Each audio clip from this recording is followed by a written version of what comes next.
Salut les boys! Salut les boys, ça va? En forme, T'as nous autres.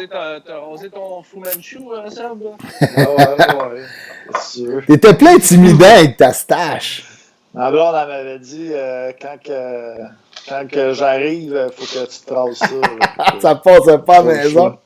Sinon, je me faisais mettre dehors de chez Ah, c'est bon. Ah, c'est sûr qu'un sofa, c'est pas confort. Ouais. Ah, Good. Donc, on va y aller avec notre petite présentation. ah ouais, donc. Oui. Donc, bonsoir, mesdames et messieurs. Bienvenue au podcast La Source du Hockey, une présentation de Until Undone. 15% de rabais avec le code promo SDH15 ou untilandone.com ou bien à la boutique physique au 1030. Aujourd'hui, à l'émission, on a un gros programme chargé. On va parler, premièrement, on a eu aujourd'hui là, les chandails rétro reverse qui sont sortis pour chacune des équipes de la Ligue. Je vais faire un petit top là, des plus beaux et des plus laids. LP va nous parler des prospects du Canadien qui évoluent aux États-Unis pour aujourd'hui, parce qu'on le sait, les Canadiens ont repêché beaucoup de joueurs, donc on va se concentrer cette semaine sur les espoirs qui jouent aux États-Unis. On va aussi avoir quelques nouvelles là, dans la Ligue nationale, entre autres les propos de Stéphane Waite là, quant au match que Price et puis Allen vont jouer cette année. Et on va faire aussi un petit alignement, moi et Pat, pour 2021 et 2021-2022. On va jouer aux bobettes à Bergevin, on aime ça. Dans les bobettes à Bergevin. Aujourd'hui, vers 20h45, on voulait annoncer aujourd'hui, on a le peintre des artistes, notre invité, Éric Sévigny, qui va être avec nous. Pour y jaser ça. Puis Pat, avant le show, il a jasé un peu. Puis il peut vous dire qu'il y a de la jasette et que ça va être le fun. Ouais, devrait être une bonne entrevue. C'est un verbomoteur. Donc, c'est bon. Et on va finir ça avec un petit abdomen. Oh, c'est bon, ça. Donc, on va commencer. Je pourrais peut-être y aller avec mon top là, des chandails pour commencer. Qu'est-ce que vous pensez de ça, les boys? Ah, moi, je suis excité, Ben, là. Ça fait longtemps que j'ai mon jersey du CH, là. J'avoue que le bleu, il me tente, là. Mais on va voir. Ah, il est beau. Ah, il est vraiment sharp. Moi, j'ai bien aimé. Ouais. Il y a la plupart des chandails. Ouais. Ouais, Il y en a une couple couple de de chandails sont beaux. Ouais. Il y en a des solidement atroces. Là. Écoute, j'ai On va hâte y aller. que On va y ouais. aller, justement. Ah, vas-y que ton top, on va commenter, nous autres. Je vais y aller de 5 à 1 pour se créer un petit suspense là, pour le fun. Manque juste des petits Numéro drum 5, rolls. j'ai mis les Bruins de Boston parce que Ah, je ouais. regardais ce chandail, je me demandais un peu c'est quoi qui avait changé. Là. OK, là, les 5 plus laids, là. OK, Ouais, là, les c'est OK, cinq cinq tu me fais peur. J'étais comme, ben voyons, il est vraiment ordinaire, là. C'est un des seuls qui est pas Ouais. rétro. Est-ce Ouais, c'est ça. que vous avez vu l'ours sur Ah oui. la manche? C'est comme un enfant L'ours, qui a dessiné ça, hein? Ouais, c'est atroce. Là, C'est mais dégueulasse. un vieux logo. C'est C'est un vraiment vieux pas logo beau. qui existait, mais l'ours, il est complètement dégueu. Là. Ouais. On dirait, comme tu dis, Pat, c'est un enfant de 5 ans qui a dessiné l'ours. Ouais. Là. Ou le logo Il des a été Coyotes, aussi là, bien, mais- je sais que 91, 92, il y avait un chandail bizarre là, avec des lignes qui étaient écrit Boston, ou bien il y avait le troisième chandail qui est jaune avec l'ours. Ouais, mais Boston, Celui-là, je c'est le trouve ça. quand même beau. Boston, ils en ont eu une coupe quand même de jersey au fil des années. Là, il y avait souvent des third jerseys. Là, mais... Lui, il est Ben, juste celui-là- ordinaire. Là, il est vraiment ordinaire.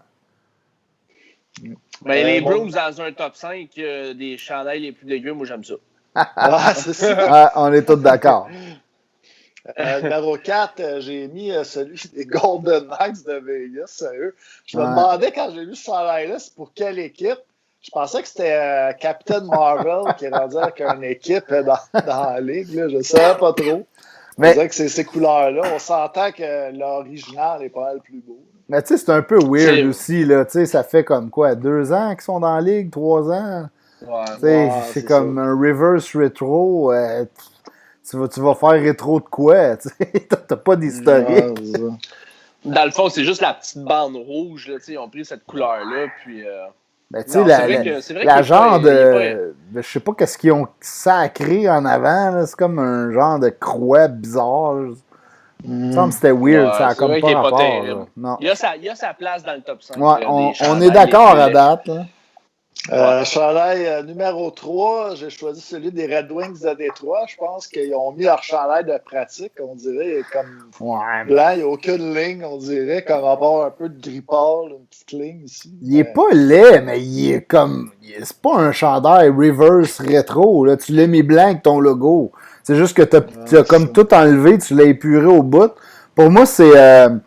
Ah non, comment qu'elle s'appelle, là, la fille qui faisait. La Québécoise, là, qui avait son site de recettes, là, 3 fois par jour, là. Tu sais, à un moment donné, elle avait fait des recettes de blanc, là. Ben, c'est sûrement elle qui a fait ça, le chandail des Red Wings. J'ai toujours aimé le chandail des Red Wings de Détroit, puis je trouve que c'est un des 5 plus beaux chandails de la Ligue, sauf que c'est vrai qu'il n'y a pas grand-chose, tu sais. Il y a seulement la petite bande grise. On dirait un long sleeve, là, bien normal que tu achètes chez Walmart, puis avec le logo des Red Wings. Peux-tu dire que tu manges pas un hamburger, un hot dog ou un hamburger, un barbecue avec ça? Ouais, en plus. Tout blanc de même, là, non. Mon numéro 2, c'est celui des Blues, parce que je suis très déçu aussi. Moi, je le trouvais beau. Avec les trompettes. T'es un gars de trompette, toi. Ça, sans lien avec la joke de sofa que t'as faite tout à l'heure pis ta moustache. Non, mais j'essaie de trouver une petite affaire à dire sur chaque chandail. C'est ça que j'ai trouvé à dire sur celui des Blues. Moi, je le trouve beau, moi. Il était pas loin de mon top 5. Je le trouve beau. J'aime les couleurs et tout. Là. Je te dirais qu'il est dans mon top 5 des plus beaux de la Ligue. Moi aussi. Moi, les Blues. Fait que faire changement, on n'est pas d'accord. Qui dit que ça va être le fun de voir les casques, tu sais. Ouais, les casques, avec les culottes. Les bas, puis ça va être intéressant de voir ça quand même. Je sais pas s'ils vont porter le pantalon tracksuit. Ah, les Flyers, ça serait malade, ça. Ah, ça serait écœurant pour un match. Ça serait malade. Mais j'ai l'impression que les joueurs auraient de la misère à jouer avec ça, mais je sais pas. Mais ça serait cool. C'est vrai, ça serait pas pire, ça. Les vieux caches Jofa puis les tracksuits. Yeah! Le cache Jofa obligatoire. Après la game, il y a genre 4 gars qui ont une commotion. Fuck! Puis pour mon numéro 1, j'ai choisi, j'espère que vous le savez. Ben oui, on le sait tout, là. Ça commence par Anaheim Ducks. Les Ducks d'Anaheim. Pourquoi? Qu'est-ce que c'est ça? Sérieux? Genre, pour moi, ils se sont dit, Vas-y. C'était un des plus laids chandails qu'ils ont produit de leur vie, genre. Pourquoi pas être revenu à celui que tout le monde aime, celui qu'on voudrait que même aujourd'hui il porte? Mais non, tu sais, c'était trop facile. C'était weird. C'est weird un peu comme logo. Je sais pas pourquoi ils ont choisi celui-là. J'espérais qu'ils le choisissent pas. Même les Islanders n'ont pas choisi le Capitaine Airliner. Moi, j'arrête ça. Moi, mes préférés. Tout le monde le déteste. On est trois qui l'aiment, en tout cas, ici. Non, mais il y a bien du monde qui le trouve pas beau, ce chandail-là, le chandail des Islanders. Mais moi, il y a une équipe que tu n'as pas mis dans ton top 5 que je trouve bizarre. Moi aussi, là. Les Coyotes, là, avec le design Picasso, là, c'est dégueulasse, ça. Avec les cactus, là, dans le bas, non. Multicolore, tout, là. Moi, j'allais tout le temps aimer ce chandail-là, mais c'est plus les couleurs. Il y a le mauve, là. Le mauve et le genre d'orange. Mais t'as raison, soleil du désert, là. Ça, tu l'aimes ou tu l'haïs, ce chandail-là? Parce que moi aussi, je parlais avec... je suis dans un pool de hockey, puis les gars écrivaient aujourd'hui. Ça fait jaser pas mal, ces chandails-là, c'est cool. Puis là, il y en a 2-3 qui trouvaient qui étaient dans le top 5, là, les Coyotes. Je comme, on va me niaiser. Là. Ça se peut pas, mais tu l'aimes ou tu l'haïs, je pense. Ouais, mais c'est pas ce chandail-là que les Coyotes, le Chekina, je sais pas comment le dire, là, mais c'est pas celui-là. Ouais, c'est pas celui-là en tant que tel. Là. C'est celui qu'ils ont mis cette année une couple de fois comme troisième jersey. Là. C'est rare, j'écoute des games des Coyotes. C'est pas très excitant. J'ai tombé dessus à Sport 30, là, c'est pour ça. Mais non, moi je le trouve atroce. C'est plus les couleurs que je n'ai pas trouvé belles. Ouais. Mais là, tu vas-tu faire un top 5 des plus beaux ou tu faisais juste un top 5 des plus laids? Non, les plus beaux, puis sûrement que tu vas me lancer des roches pour mon numéro 1, je le sais, parce qu'il ressemble au chandail du Canadien que je t'ai dit que j'aimais l'autre jour. Numéro 5. Numéro 5, les Flames de Calgary. Ouais, je comprends. C'est vraiment hot. Le cheval, on l'a vu, c'était un peu dans les mêmes années que le logo des Ducks. Il fait réagir pas mal. Il y a bien du monde qui l'aime. Moi, je le trouve beau, mais je l'aurais pas mis dans mon top 5, mais je comprends. Il me fait penser un peu, je pense que c'était la même année. Les Stars, ils n'ont pas choisi celui-là, mais il y avait un genre de taureau la même année, comme troisième chandail, puis le monde l'avait détesté, puis je sais pas, c'est pour ça qu'ils l'ont pas choisi. Ça me dit vaguement quelque chose, mais je me l'imagine pas en ce moment. Là, mais... comme quatrième, j'ai choisi les Capitals de Washington. Ouais, c'est il est toujours beau ce chandail, là, je trouve. Les étoiles puis les couleurs sont sharp. Ouais, j'aime vraiment les couleurs. Sérieux, ça flash. Puis, ils vont être beaux là-dedans. Ouais, c'est vrai. Il va y avoir des beaux messieurs là-dedans. Bon.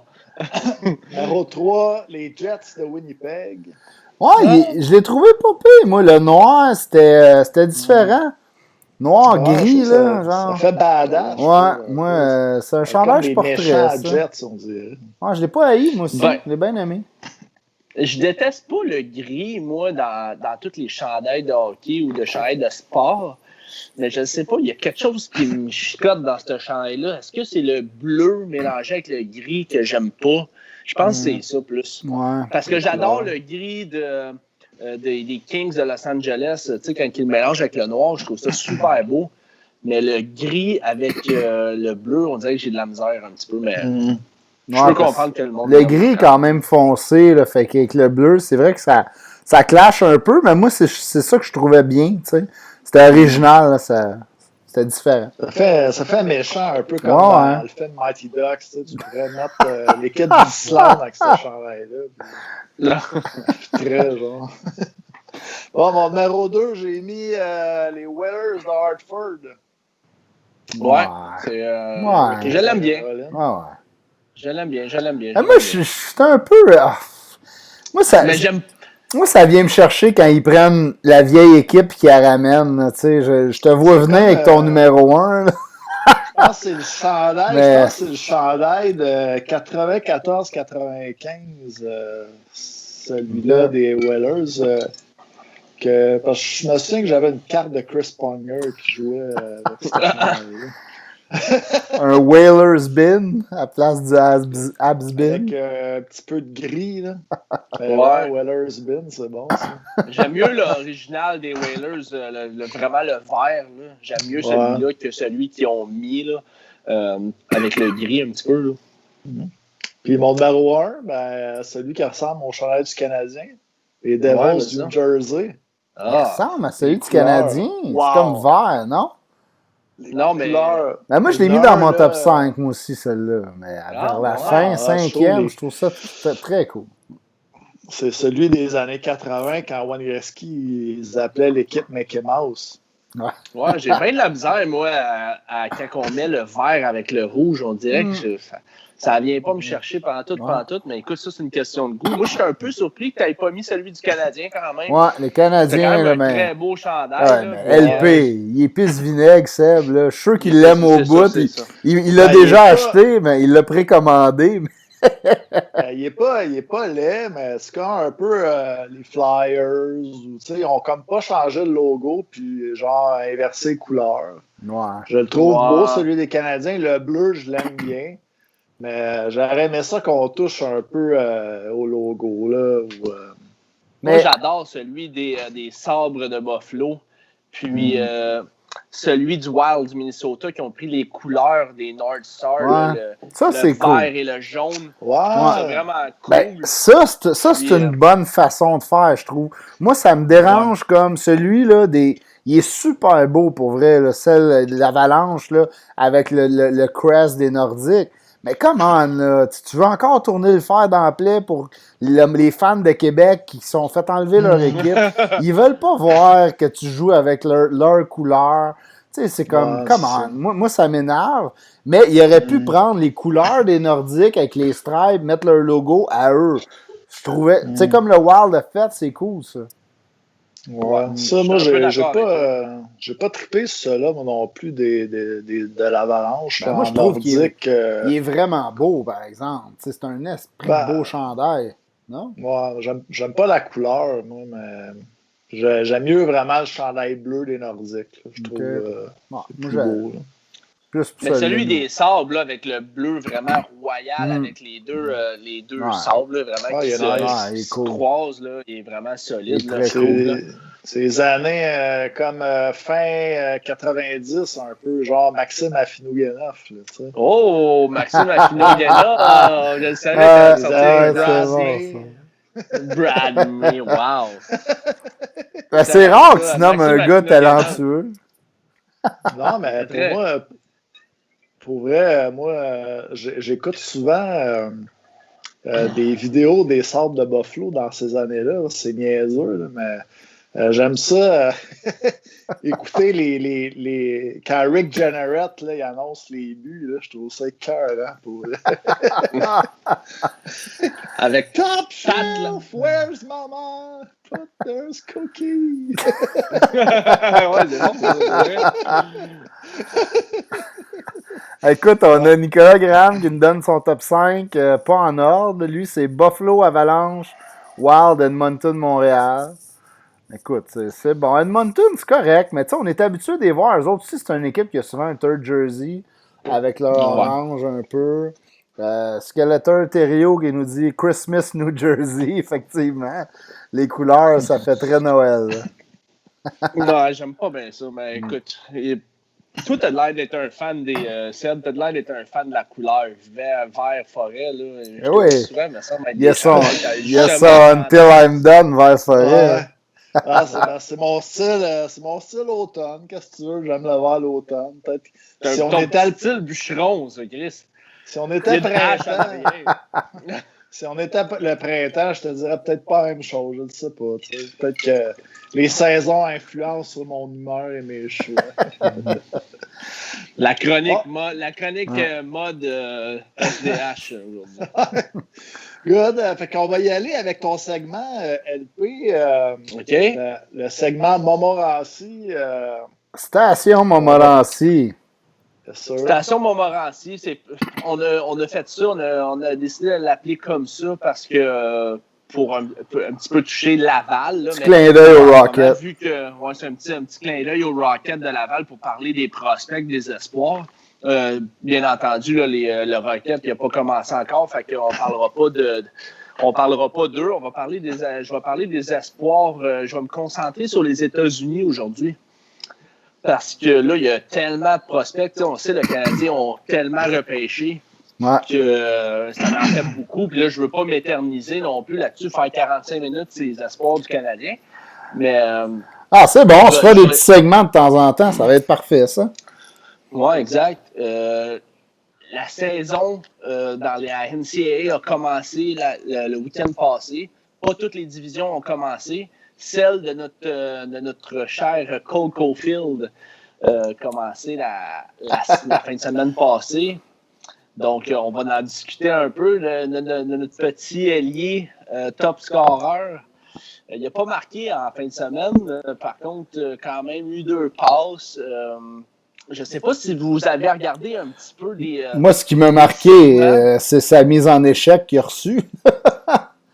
Il s'est fait défoncer. Là, on va tout se dire, il va falloir qu'il lève sa tête, là. Mais c'est quand même pas fréquent. Là. Il a joué l'année passée dans ce niveau-là, puis il se faisait pas geler fréquemment comme ça. Là. C'est des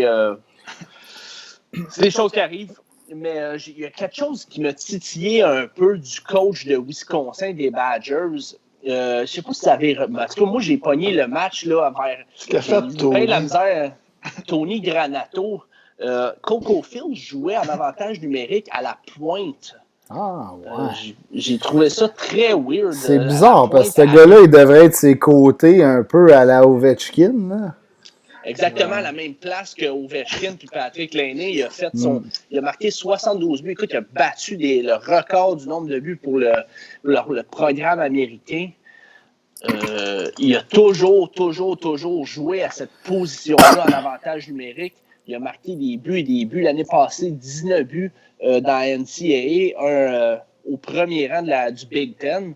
Il jouait à cette position-là. Ah ouais. Donc, fait commencer cette année à pointe droite. En tout cas. Ils ont perdu bien des joueurs, ils ont perdu des défenseurs surtout. Là. Peut-être qu'il y a un lien là. Tu sais. Perdu une couple de joueurs hein, quand même. Ouais. Tu disais, il me semble, LP, que Wisconsin à passé, on n'avait pas une si bonne équipe, mais cette année, il me semble, avec les 3 gros joueurs qui ont perdu,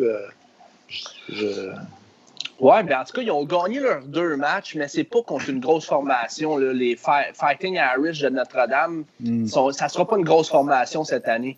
Donc, je pense pas qu'on peut se fier sur les 2 performances là, des Badgers ce week-end-là, le week-end dernier. Et Holloway aussi, Holloway là, qui est parti pour le camp d'équipe Canada. Il était pas con. Le Canada partait beaucoup plus tôt que les États-Unis qui vont partir un petit peu plus tard. Puis justement, Tony Granato il était pas content. content. Il dit perdre un joueur pour autant de temps.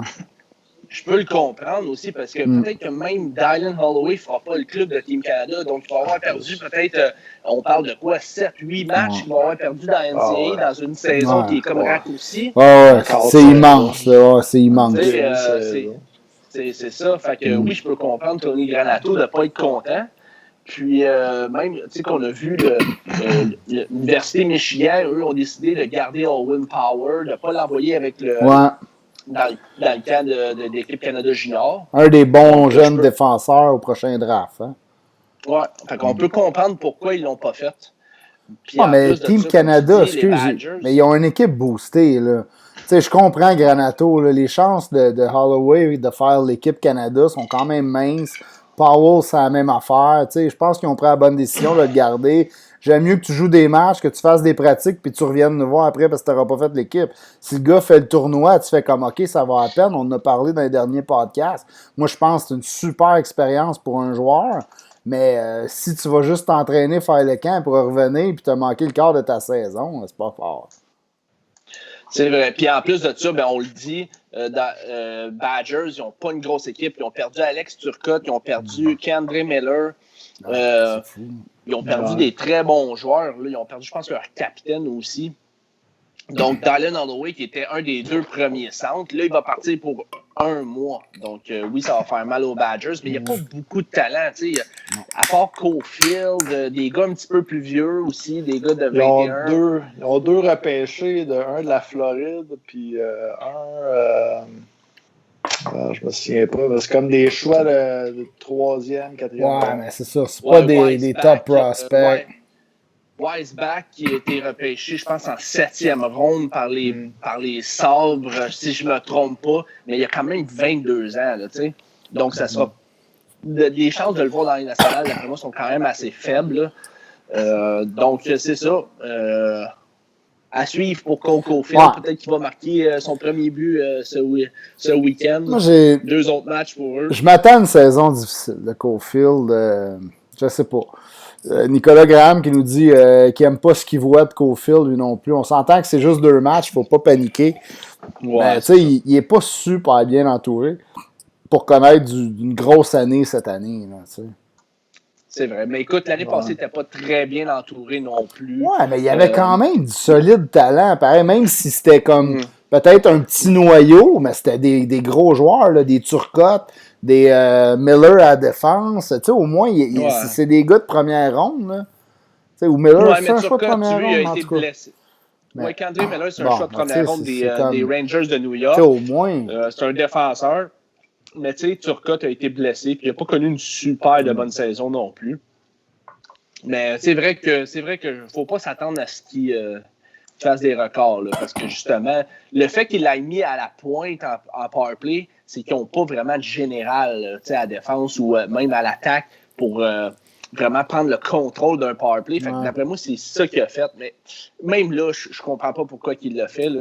Je l'aurais laissé à sa place, c'est qu'il a marqué des tonnes et des tonnes de buts. Là. Mais bon, c'est quand même un coach qui a pas mal plus d'expérience que nous trois. Hey. Il est-tu capable de boire comme on boit? C'est ça. Donc, je vais continuer. Je vais laisser faire le petit Cole. On va lui laisser le temps de marquer des buts, puis on en reviendra sur lui plus tard. Pour les autres qui ont commencé leur saison, écoute, je vous ai déjà parlé de Red Pitlick, comme quoi je l'aimais beaucoup. Ouais. Je l'avais vu au camp de perfectionnement. Petit joueur. Canadien l'année passée. Petit joueur, mais il avait volé vraiment le camp de perfectionnement du Canadien. Le dernier qu'on a eu, c'était l'un des meilleurs attaquants qu'il y avait au camp de perfectionnement. Et vraiment, là, il était partout sur la glace, rapide, fatigant en échec avant. Je l'avais vraiment, vraiment aimé. Écoute, c'est juste 3 matchs, c'est sûr. Il a commencé sa saison dans la USHL. 3 matchs, mais une seule passe. Son équipe, ce week-end, ont gagné 10-8. Il n'y a pas un point. Ben, voyons. Je sais pas. Ouais, ça fait mal, ça. Je m'attendais un petit peu plus de lui. Dans la défaite, il jouait pour les Lumberjacks. Dans la défaite, ils ont défait le Steel de Chicago. Une équipe où le Sean Farrell, un autre prospect des Canadiens, jouait. Sean Farrell, dans la défaite de 10-8, a quand même obtenu 2 buts, 2 passes. Puis, il semble avoir... Il semble qu'il y a un bon début de saison, Farrell. Oui, mais c'est leur premier match, en fait, les Steelers de Chicago, parce qu'ils ont eu des cas de COVID, je pense, dans leur entourage ou dans les équipes adverses. Donc, ils n'ont pas joué tous les matchs. Ils en ont juste joué un, c'est celui-là, de défaite de 10-8. C'est rare, tu vois ça quand même, hein, une défaite de 10-8. Ah oui, 10-8, là, c'est... Ça fait du but pas mal. Là. Pas que ce Lego-là faisait. Ouais. Fait que, un autre petit gabarit quand même. Sean Farrell, là, 5-9, un petit gabarit. Il a marqué 2 très beaux buts, là, top cheese. On dit de lui que c'est un fabricant de jeu, mais quand même 2 très beaux buts en fin de semaine. Donc, ça va être pas pire de le voir jouer cette année avec le style de Chicago dans la USHL. Donc, bon. Je trouve que ça a passé un peu sous silence, le top cheese. Top cheese. On parle de Doritos. Ah ouais, t'as faim? Ouais, un peu, là, il me donne faim. Il me semble que je mangerais des chips, mais ça va sonner bizarre dans mon micro. Oui, effectivement. Fait que laisse faire mon segment, puis après ça, tu mangeras tes chips. Mais il y a quelques joueurs qui n'ont pas encore commencé leur saison dans la NCAA parce que ça commence graduellement, pas toutes les divisions qui commencent en même temps. Donc, le choix de 2e ronde au dernier repêchage, Luke Tuck, le frère de Alex, qui va commencer, je crois que c'est le 4 décembre, donc c'est pas tout de suite encore. Ah ben ouais, c'est un bout. Ouais, c'est long, quand même un bout. Puis il a fait, je pense qu'il a fait le camp d'équipe USA, donc ça va. Je ne sais pas s'il va faire le club, là, mais il commencerait la saison avec. Il joue à Boston University avec les Terriers. On m'a dit que justement au Massachusetts, c'est un État qui est un peu différent qu'ailleurs. Ils sont beaucoup plus conservateurs que d'autres États. Fait que tout le sport aussi, partout, même le football partait plus tard. Ouais, mais tu vois, il y a Jordan Harris et Jayden Struble, 2 défenseurs aussi des choix du Canadien.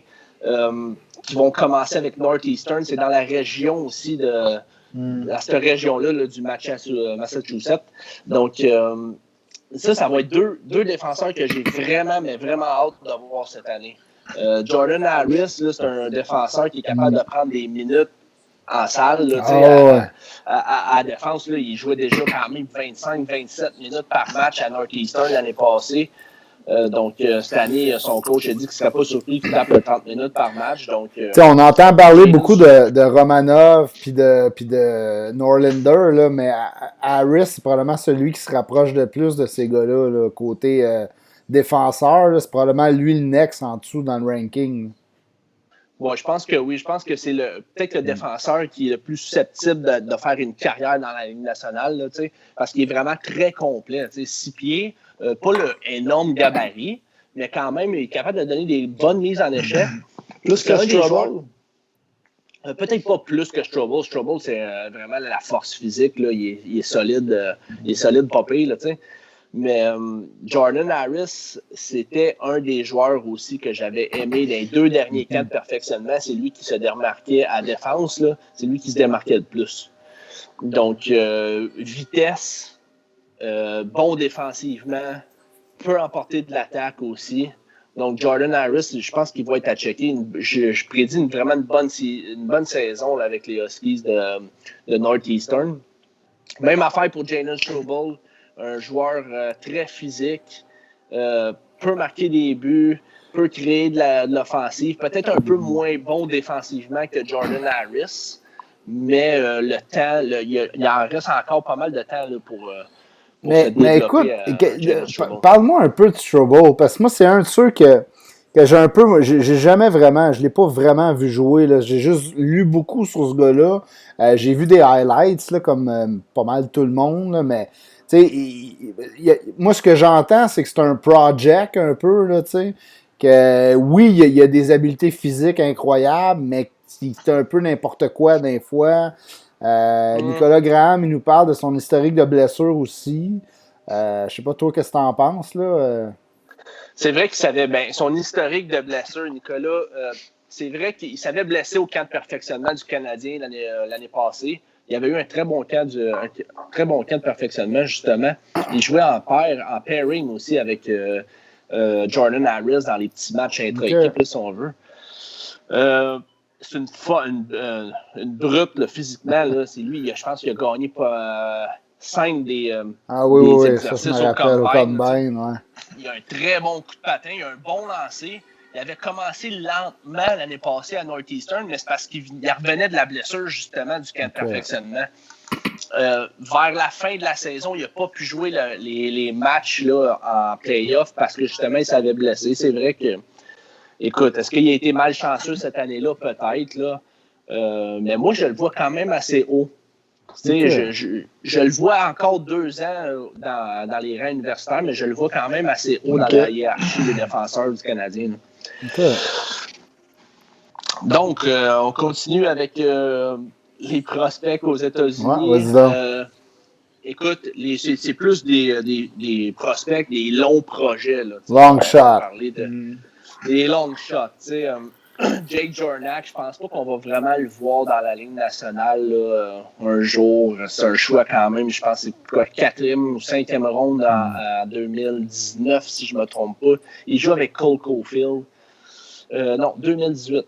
Il joue avec Cole Caulfield, puis il a eu 2 points ce week-end en 2 matchs, mais je m'attends pas à une grosse saison. L'année passée, c'était quand même assez ordinaire là, comme saison.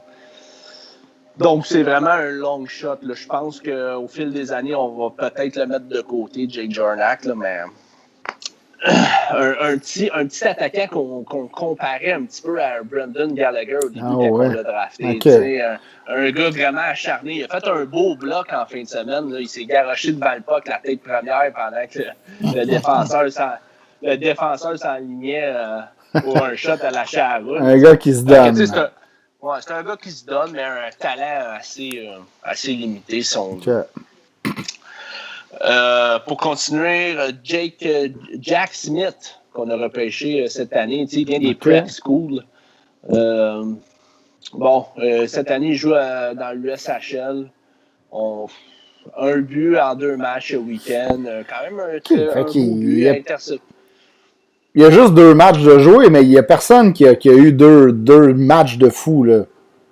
Ben, mettons que, tu sais, on peut Sean Farrell que Farrell, OK. Là, mais non, il n'y a personne qui s'est vraiment démarqué vraiment énormément, tu sais, qui a vraiment explosé, outre Sean Farrell, là.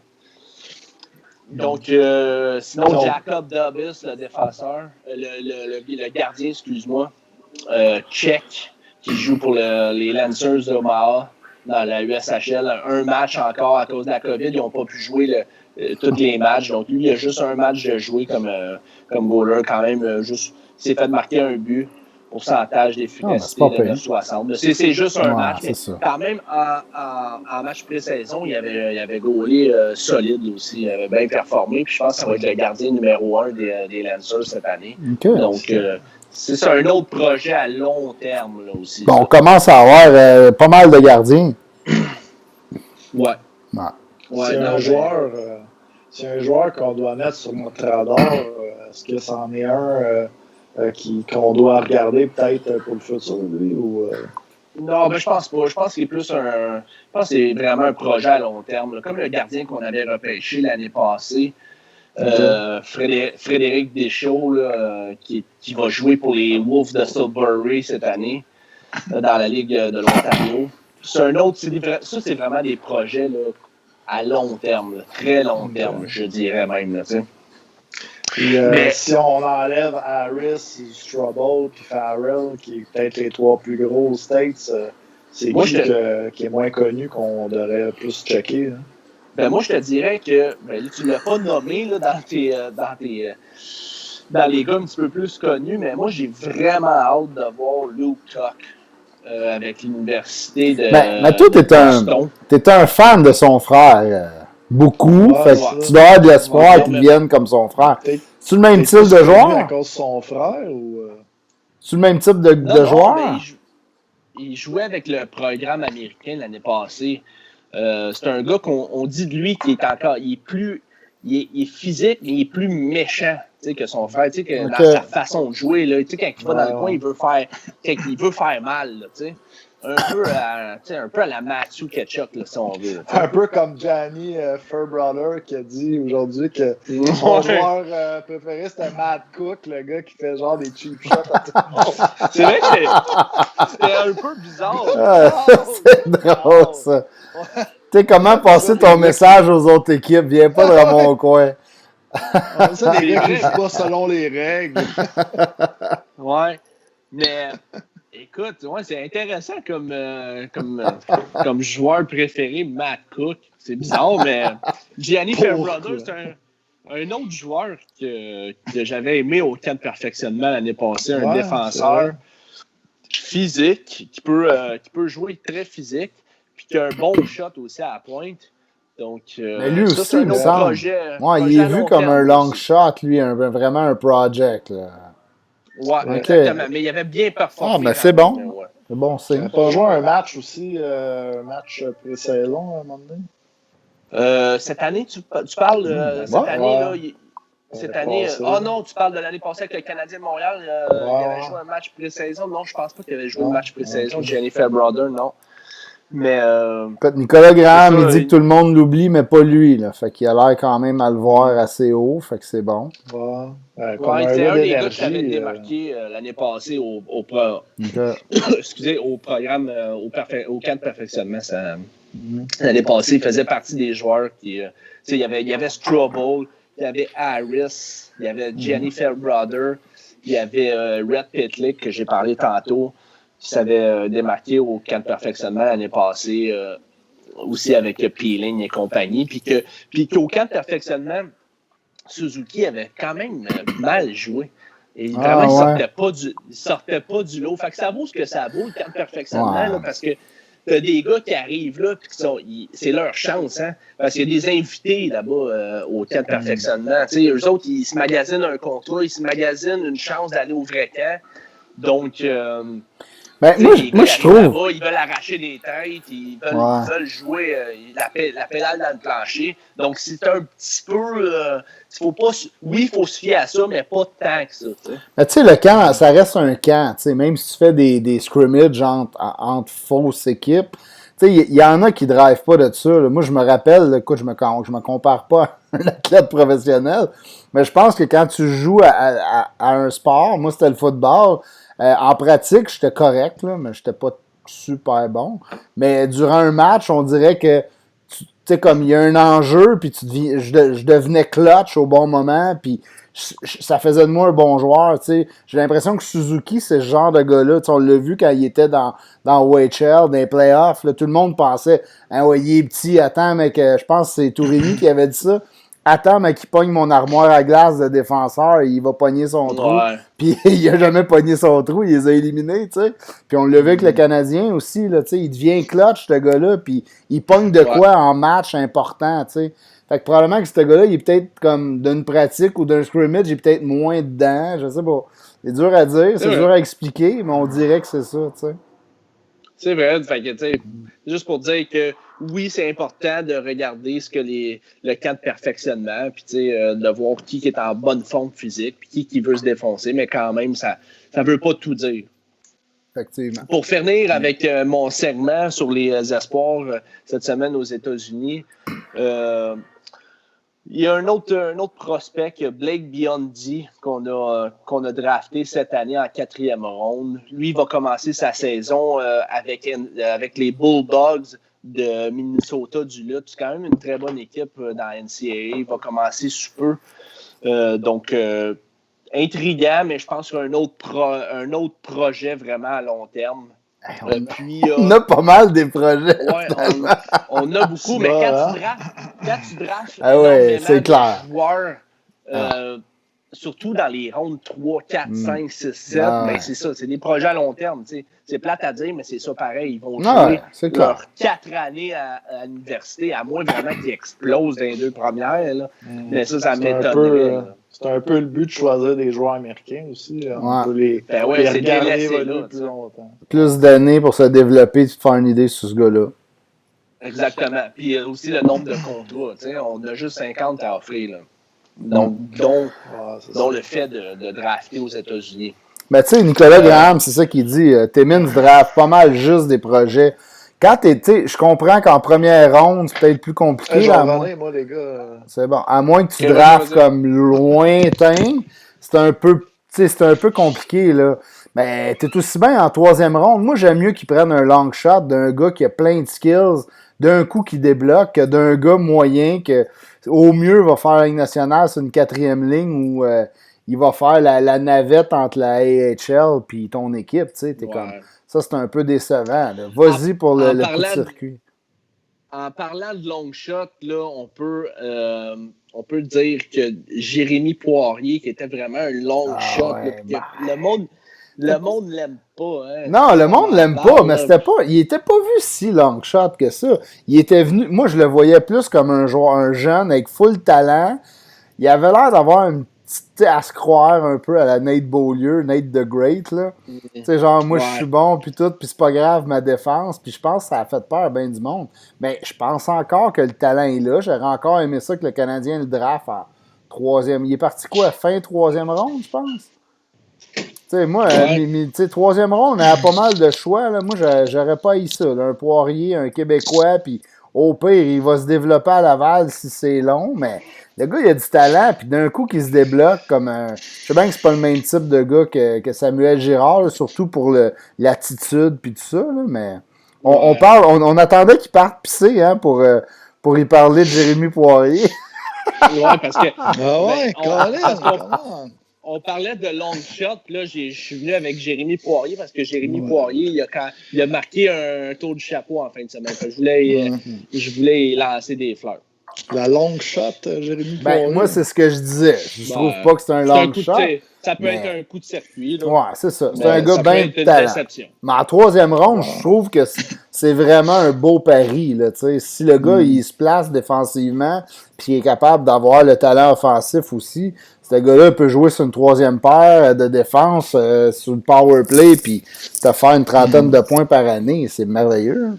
En 3e ronde. Ouais. On peut devenir un God This Bear, on sait jamais. Ouais, mais...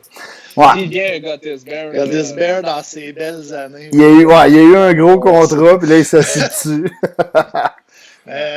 Juste avant d'aller avec notre invité, peut-être parler des quelques nouvelles là, qu'on a en bref, parce qu'on va aller avec le segment de l'alignement juste après. Ouais.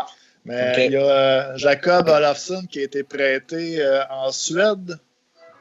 Non, en fait, Jacob Olofsson était déjà en Suède, était en première division dans la SHL. Ils l'ont changé d'équipe. Il a été changé d'équipe. Là. Il retourne avec Timra Ika en 2e division. C'est ça.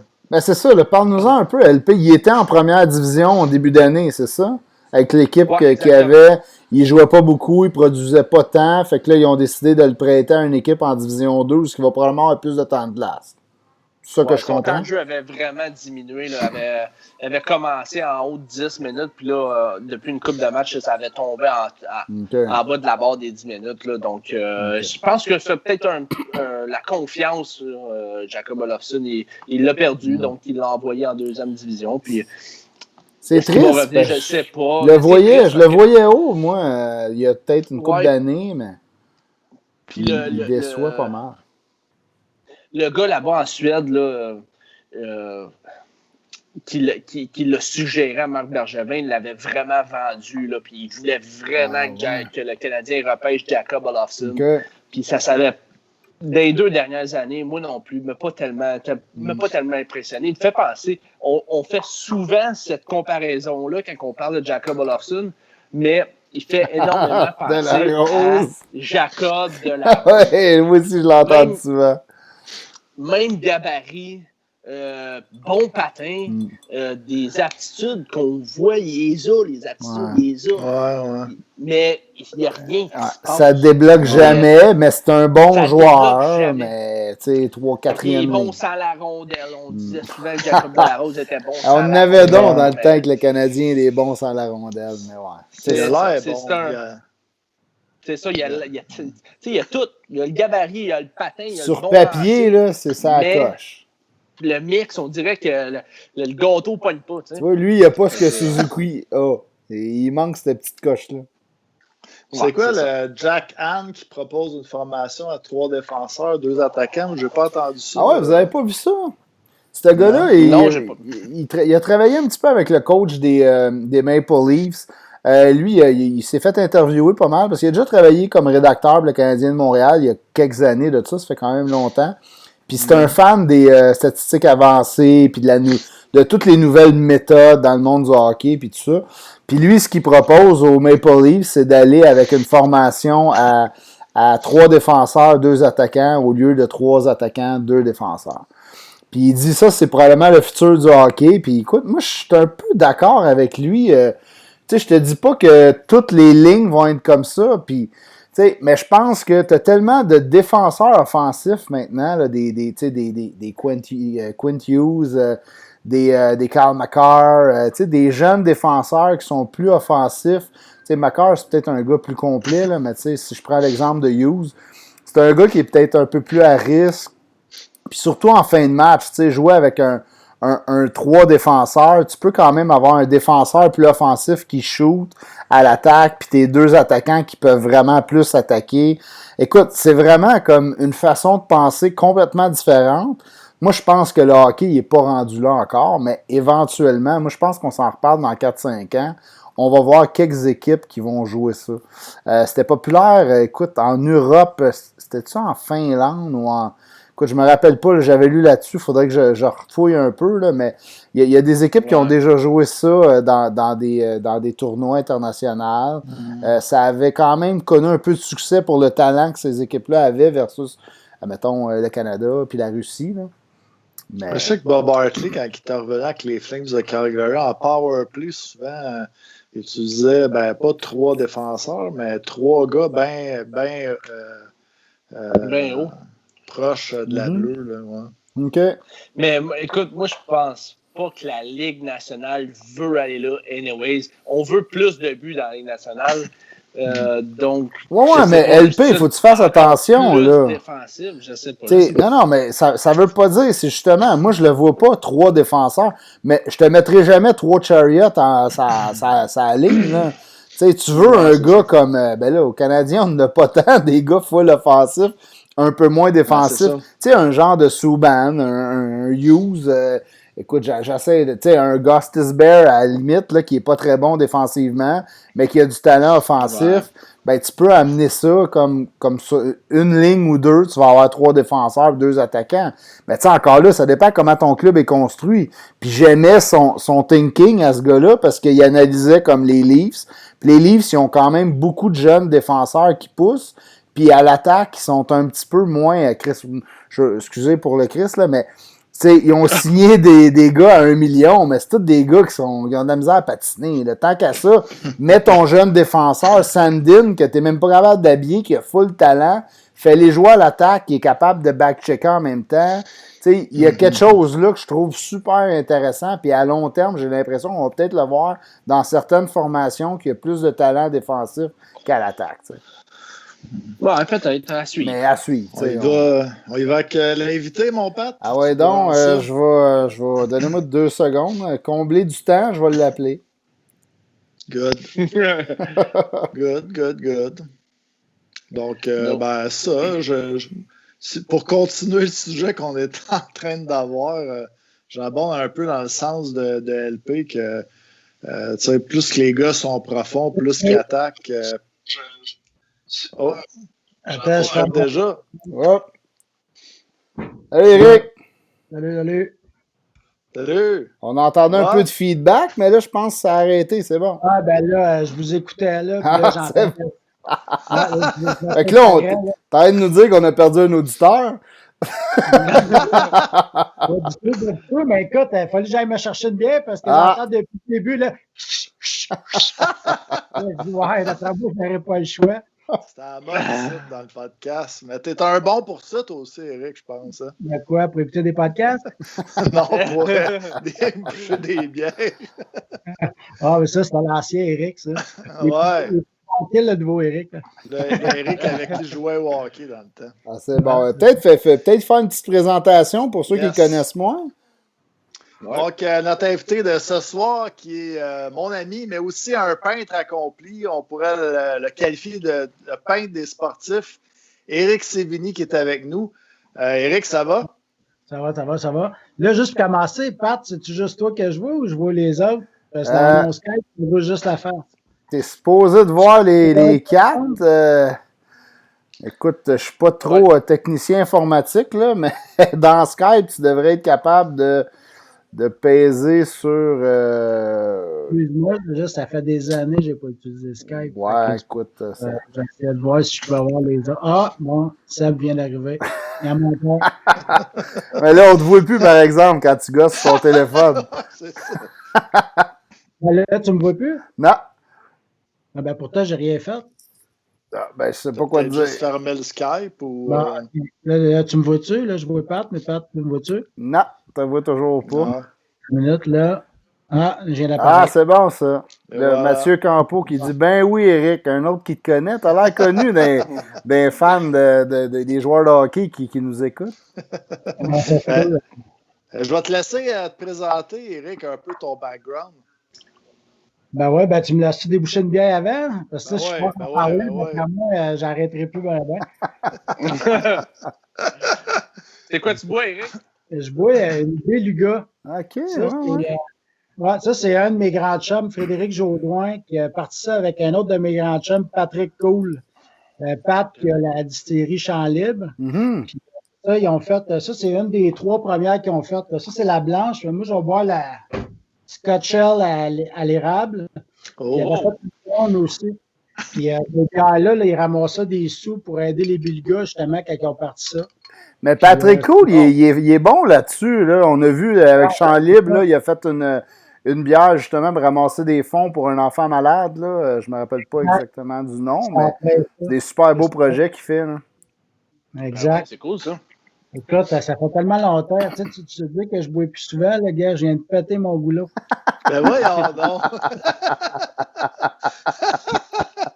Ça va bien. J'ai pas le choix de boire la blanche. Sinon, tu autour de l'océanique, tu vois, je suis concept océanique. Ben oui, toi! Ouais, tu vas nous expliquer ça tantôt, j'espère. Exact. Le chandail. Si jamais, je suis correct. Sinon, j'aurais été obligé de boire des shooters. Là, ça aurait été un peu plus rock'n'roll. Ça aurait fait une bonne entrevue. Boys, bon, merci ben, santé. Santé. Santé, Éric. Fait que parle-nous donc de ton travail un petit peu avec le monde du sport. Ben écoute, tu veux que je te raconte du début ou tu veux que je te raconte... Ben peut-être nous faire un petit survol rapide, puis tu nous conteras des histoires après. Ben vite fait, j'ai commencé à dessiner là, vers l'âge de 12, 13, 14. Là, mon oncle qui était arrivé à la maison, puis m'a donné avec une grosse boîte de comic book. les super-héros, tout ça. Puis écoute, j'ai tombé en amour avec les BD. Je me suis mis à dessiner les super-héros, puis j'ai trippé au bout. Puis là, après, à l'école, j'ai dessiné à mes profs. Puis là, à un moment donné, il y a eu un poste au journal local, au Soleil à Châteauguay. Puis c'est ça, là, j'ai appliqué. Puis là, j'ai commencé à faire les caricatures dans le journal qui m'ont amené à faire des contrats de portraits et tout ça. Puis à un moment donné, j'ai eu une ouverture pour entrer chez Sinard, où on faisait le célèbre Caillou. Mhm. Puis j'ai réussi à rentrer chez Sinard. Puis par Sinard, je suis devenu le directeur artistique de tous les produits dérivés de Caillou. Écoute, j'ai fait au-dessus de 150-200 livres de cailloux. Je faisais beaucoup de produits dérivés, les dessins pour les produits dérivés, des jouets, des toutous, des chandails, tout ça. Avec mon équipe, on avait fait comme une grosse bible avec plein de dessins cailloux. Fait que quand les compagnies achetaient les droits de cailloux, ils utilisaient ces dessins-là pour faire leurs produits. Puis, grâce à ça, j'ai réussi aussi à aller chercher beaucoup de contrats par la suite. Puis là, à un moment donné, Sinard, tout le monde le sait, là, ça n'a comme pas bien été. Ouais, ça chie. Fait que j'ai perdu mon emploi, mais la semaine d'après, là, j'ai parti ma propre entreprise avec un de mes amis qui était fort en animation. Puis écoute, là, les contrats ont continué. Là, à un moment donné, on était 2 artistes, fait que c'est sûr qu'on n'était pas trop ferrés en business, fait qu'on a fait des erreurs de base, ce qui a fait qu'à un moment donné, on n'a pas eu le choix de fermer l'entreprise. Puis moi, j'ai tout le temps voulu peindre depuis, écoute, je suis au cégep. J'avais fait pas longtemps du cégep parce que j'avais été en école privée en dessin publicitaire. J'avais touché un peu la peinture, puis j'étais tombé en amour avec la peinture, tu sais, la liberté de se laisser aller, tu sais, la gestuelle, puis tout ça. Puis je me disais tout le temps, un jour, tu sais, quand ça va bien aller, on va faire de l'argent, on va me mettre à peindre. Là, finalement, la vie a fait que j'ai pas pu me rendre là. Tu sais, je me suis ramassé à un point, faire ma business, tout. Je me suis dit, Christy, tu sais, j'ai moins d'argent à 30 ans que j'en avais à 16, 17, 18 ans, tu sais. Fait que là, j'ai dit, gars, j'ai tout le temps voulu voyager, j'ai tout le temps voulu peindre. Fait que j'ai pacté mes petits, puis je suis parti en Europe. J'étais allé vivre à Prague pendant 10 ans à peu près, j'ai fait in and out Montréal-Prague. Puis là, c'est là-bas que j'ai commencé à peindre. Fait que là, j'ai été un an, j'ai commencé à peindre, je faisais des contrats, puis j'avais continué à faire cailloux entre-temps, là, juste les livres. Puis c'est ça. Fait qu'à un moment donné, mes toiles, ça allait de mieux en mieux. Puis là, 4 ans, là, j'ai décidé de peindre à temps plein. J'ai coaché par ma blonde là, qui me supportait dans mon choix parce que tout le monde le sait que décider du jour au lendemain de faire à temps plein, c'est pas nécessairement facile. J'ai commencé au départ à peindre, je peignais des femmes. Parce que quand j'ai commencé à peindre, j'avais vécu un peu le monde des bars, fait que c'est sûr que, mettons que c'était un beau sujet, là, le sujet des femmes. C'est mieux que dessiner un pot de fruits, tu sais. Ouais, c'est un changement de cailloux, là, tu sais.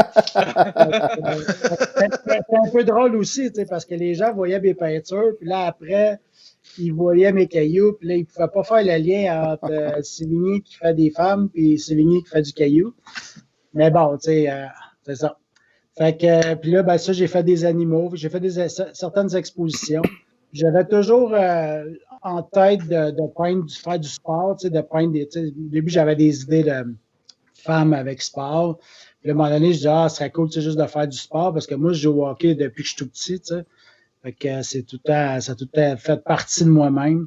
Puis j'étais pas mal occupé par des contrats, par des expositions. Puis à un moment donné, il y a un de mes bons chums, Ben Hébert, qui m'a appelé. Puis il dit, j'aimerais ça que tu m'en fasses une toile, tu sais. Fait que j'ai fait une toile, puis c'était une toile, c'était le fun, là, tu sais, c'était comme dans son hood, là, à Harwick, là, tu voyais un peu l'église en arrière, puis c'était comme tous les joueurs, c'était toutes les équipes, là, de jeunes, les équipes canadiennes qui étaient là. Tu voyais ces 2 gars sur le bord de la bande, puis j'avais bien réussi, c'était bien cool. Puis là, en faisant la promotion sur le web, là, tout le monde a trippé, tout le monde a aimé ça. Fait que là, je dis, cool. Puis c'était pas longtemps après, là, c'était les playoffs. Fait que c'était quand Vegas était en playoff, là, la première année. Fait que je dis, je vais faire une toile de Marc-André Fleury, tu sais. Fait qu'écoute, là, ça a été un gros hit, le monde trippait. Là. J'ai un de mes chums, là, Kevin Arsenault, c'est un gars de Sorel, puis lui, il s'occupe un peu du tournoi à Fleury, à Sorel. Fait que il dit, Eric, il faudrait que t'en fasses une. Ça serait cool que t'en fasses une pour le tournoi. Je dis, si j'en ferais une, ça serait cool que Marc-André soit là, tu sais, qu'il puisse la signer. Il dit, je t'arrange ça. Fait que finalement, je l'ai fait une, puis là, c'est ça, au tournoi de Marc-André, je l'ai rencontré, il l'a signé, puis là, après, écoute, ça a été la folie, là, le monde tripait, puis j'ai eu plein de beaux commentaires. Fait que là, ça a fait comme, wow, c'est cool, là, tu sais. Fait que là, j'ai eu la chance, à partir de ce moment-là, j'ai eu la chance de joindre mes deux passions ensemble, tu sais, de pouvoir peindre, puis aussi de pouvoir mettre le sport, tu sais, parce que moi, je suis gardien de but au hockey, puis plus jeune, je pouvais jouer 7 à 10 fois par semaine, tu sais, goaler, tu t'es appelé par c'est le fun d'avoir. J'ai eu la chance de jouer semi-pro. À Prague, j'ai eu la chance d'être le premier Canadien à jouer dans l'extra-ligue au hockey-ball. Jouer au hockey sa glace puis au hockey-ball. Mais au hockey-ball, j'ai eu la chance de jouer comme le top là-bas. Fait que, tu sais, c'est quand même le fun. J'ai pas fait fort. J'aurais aimé comme tout le monde, là, mais tu sais, là, d'aujourd'hui, de pouvoir faire du sport, puis maintenant, c'est quasiment, tu sais, je fais d'autres choses aussi, mais c'est quasiment juste du sport à temps plein. J'ai plein de commandes, c'est juste du sport. C'est quand que.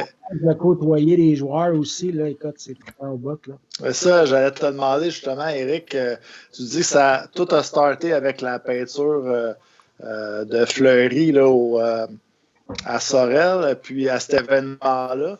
Mais tu as eu beaucoup de commandes par la suite, mais aussi il y a des joueurs là, de la Ligue nationale, puis le mot s'est passé, puis il y en a qui t'ont approché aussi. Là. Ouais, ben c'est ça.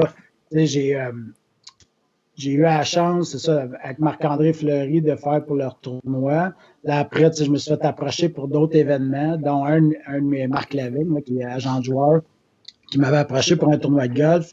Là, j'avais dit, tu connais-tu un joueur? Puis il dit, il dit Charles Hudon, il dit, ça pourrait être le fun. Fait que là, j'avais fait une toile de Charles, que je connaissais déjà, pour son tournoi de golf.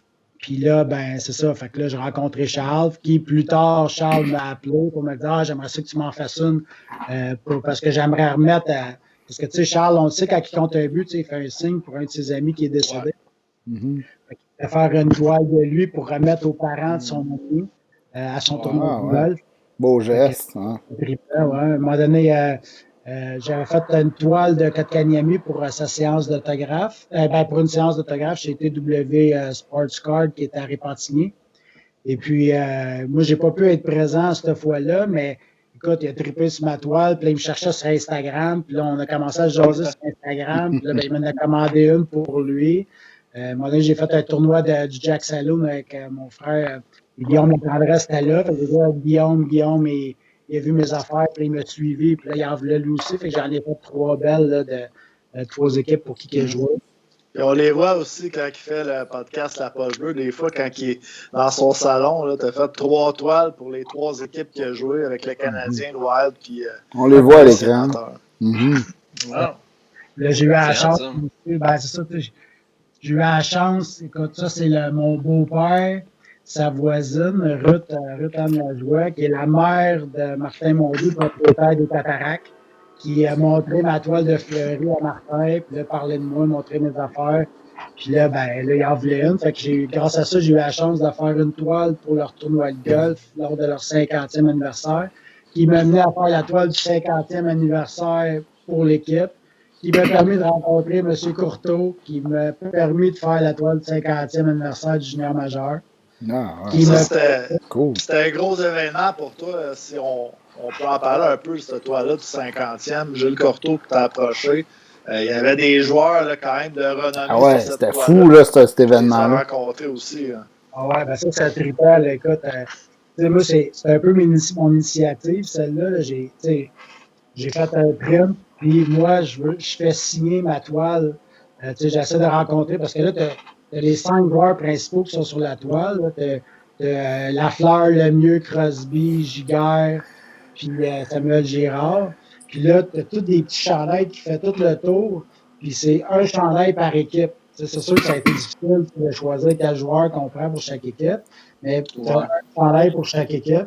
Fait que là, je me suis mis comme mission de faire signer tous les joueurs qui sont sur, sur mon poster, mon print.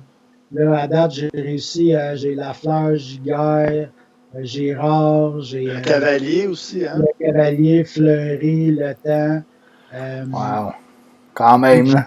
Il n'y a pas grand picouille là-dedans à date, là. Là, c'est le fun, tu sais, comme Samuel Girard m'a dit qu'il était pour m'aider pour faire signer McKinnon. J'ai Chris Letang qui m'a dit qu'il m'aiderait pour signer, puis Mario. Fait que, tu sais, c'est le fun parce que les joueurs, tu sais, la Ligue m'a donné le contact pour contacter Thibault. Tu sais, fait que c'est le fun que les joueurs, tu sais, ils me donnent un coup de main, tu sais. Puis cette print-là, moi, je la garde pour moi, là, tu sais, je vendrai jamais ça, tu sais. Fait que c'est le fun, tu sais, de voir que les joueurs, ils trippent, ils aiment ça, puis qu'ils sont prêts à me donner un coup de main, là, pour faire signer ce projet-là. Puis justement, ce projet-là me permet aujourd'hui de faire un contrat en ce moment avec l'Océanique.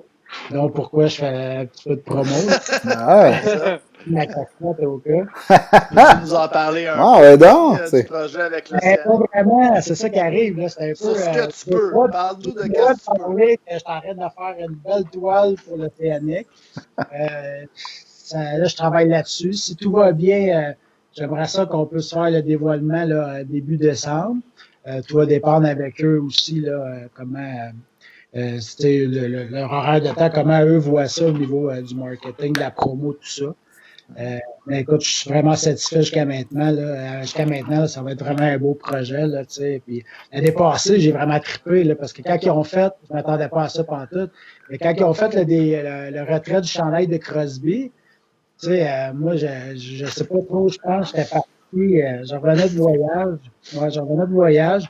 Puis j'avais pas vu passer ça. Puis là, à un moment donné, j'ai quelqu'un qui m'appelle ou qui m'envoie un texto sur Facebook. Il dit T'as-tu vu à la télé, t'as-tu vu à la télé? Puis là, on m'envoie des photos. Puis là, tu vois M. Courteau qui remet un print de ma toile à Sydney. Là, j'avais la grosse chair de poule. Je dis Ben voyons donc, c'est donc bien hot, tu sais. Là, je dis vraiment cool. Là. J'ai Chris Letang qui j'avais fait une toile de Pavel Bure. Puis Chris me l'a acheté. Puis là, j'ai Pavel Chris qui a une toile de moi. J'ai là maintenant Crosby a un print de moi. Fait que là, je me dis, c'est comme ça. En prendre je rencontre Sydney. Il y a eu quelques bons joueurs avec l'Océanique de Rimouski. J'imagine que ça va bien. Tu peux pas trop en parler, mais. Tu sais, là, d'habitude, il parle, là, il est plus tranquille quand tu parles de sa toile. Alors, on comprend. Mais l'an passé, on m'a contacté quand Lafrenière a gagné la médaille d'or. L'Océanique m'avait contacté pour en faire une toile pour Alexis, mais on m'avait contacté genre 3 jours avant la cérémonie. Ça, c'est du monde qui ne connaisse pas les deadlines. J'aurais aimé ça, écoute, c'est sûr que j'aurais trippé, j'aurais aimé ça, mais c'était trop tête. Je me sentais pas à l'aise de faire de quoi rapide, puis tu sais, quand même, il faut que je sois satisfait de ce que je fais pour pouvoir le donner à Alexis. Là, je ne veux pas qu'il arrive chez eux et me sert à rien d'une porte puis d'un truc. Ouais, c'est ça. Je vais te poser j'ai 2 questions pour toi là, que je veux vraiment te poser, Eric. Lors des dévoilements là, de tes peintures, c'est quelle personnalité là, qui a été le plus impressionnée, la réaction là, quand il y a eu le dévoilement? Là? Mais là, en parlant de dévoilement, là, les gars, vous ne m'avez pas demandé. Ben là, j'avais peur que ça soit ta blonde ou une femme tenue, parce que tu me parlais que tu décidais des femmes. Dans l'autre cas, avec la chandail du Canadien. Tu l'as-tu nous montré quelque chose à soir, là, ou Une petite madame avec moi, ça c'était une des premières que j'avais faites. Ben, c'est ça, l'affaire, c'est que je voulais comme mettre un background d'une toile de sport que j'ai fait, mais l'affaire, c'est que j'étais en collaboration avec 91.9, là, grâce à mon ami Mathieu Gratton. Écoute, je plaque des noms depuis tantôt. L'affaire, c'est ça, c'est qu'au début de l'année, j'avais fait Georges m'avait interviewé à l'émission, puis ils m'ont permis de mettre mes toiles à station. C'est le fun parce que, tu sais, là, avec la pandémie, c'est pas super, mais je veux dire, il y a quand même des athlètes, des gens du sport qui vont à la station. Puis, j'ai pas grand toile de disponible, mais ceux que j'ai disponibles, j'en ai mis là-bas, mais j'en ai pas vraiment ici à l'atelier. Mais j'en ai que j'ai pas fait de dévoilement encore, qui s'en viennent. Puis, ben là, je parle, mais on a-tu le temps, là, au moins? C'était quelque chose pour nous autres. On se sent spécial, là. Ben là, c'est ça. Je me suis dit, je vais vous faire une surprise, puis je vais faire un dévoilement justement en ligne. On va profiter de l'occasion pour faire un dévoilement. Je ne pensais pas faire ça tout de suite, mais là, je me suis dit, je veux dire, au moins, tant qu'être avec vous autres, là, c'est gentil de m'inviter à un podcast. C'est pas une toile de hockey, parce que ceux de hockey qui s'en viennent, il y a des enfants encore à finir, mais c'est une toile que je ne suis pas gêné du tout de montrer. Fait que si vous voulez, je peux vous faire le dévoilement. Ben oui, on commence à être impatient. Il n'y a comme pas grand monde encore qui l'a vu. J'ai-tu droit à un roulement de tambour?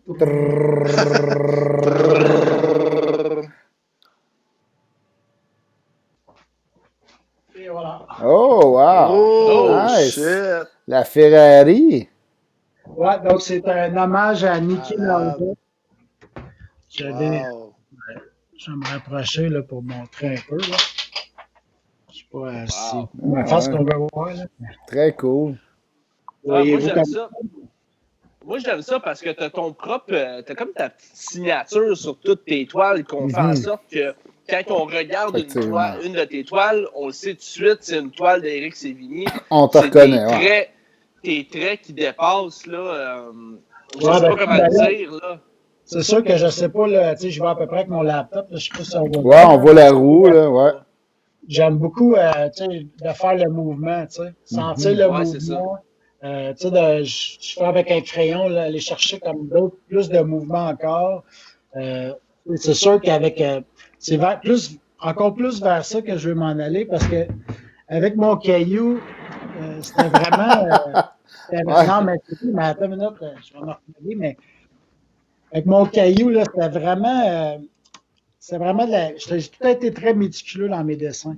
Beaucoup. Ouais. Puis avec le caillou, là, si mon œil était 1 millimètre à côté, tu dis, Éric, ton œil ne marche pas trop, ton nez ne marche pas trop. Tout le monde pense que c'était juste un rond, puis 2 yeux, puis that's it. Mais écoute, c'était pas ça pantoute, là. Ça n'était pas rond. Puis quand il était de 3/4, là, t'avais un bout à côté qui était un peu plus flat. Puis, si j'étais comme pas centré ou, ça paraissait, puis ça changeait. Puis, écoute, il était très, très piqué avec moi. Fait que c'est ça. Puis là, j'ai tout été très piqué dans mon travail. Mes sous-traitants, des fois, ils n'aimaient pas bien ça parce que je leur en demandais pas. Ouais, c'est ça. Sébastien, Sébastien me donne un coup de main avec les réseaux sociaux. Puis, il sait que je check pas mal des affaires. Mais c'est ça, tu sais, ce que j'avais trippé quand j'avais commencé à peindre là, au cégep, là, quand j'y avais touché, c'était ce côté-là de laisser aller. Puis je veux plus m'en aller vers ça, tu sais, de plus dans le laisser aller, dans la gestuelle que d'essayer d'être trop. Je vois dans mes peintures. Si on regarde sur les affaires sur mon site web, ils vont voir là, tu sais, que tu peux être capable de voir l'évolution du début jusqu'à maintenant. Là, tu laisses sortir la bête. Je sais pas si Pat peut la remettre là, des ben ouais, j'ai mis des photos. Peut-être Fleury ou Kakaniemi, on voit vraiment ton style. C'est ça que j'aime. De toi. C'est vraiment une signature. Ouais, c'est ça que j'aime chez les artistes. Il y a 2 façons que je peins. 2 façons. Je dirais pas 2 styles, mais 2 genres. C'est que je vais aller traditionnel, à l'acrylique sur toile. Ouais. Puis j'ai cette façon-là que les gens aiment beaucoup, là, où je travaille sur des panneaux de bois. Puis je vais souvent mettre soit de la feuille d'or, de la feuille d'argent ou de la feuille de cuivre. Puis un fini époxy. Ça fait vraiment un fini là, incroyable.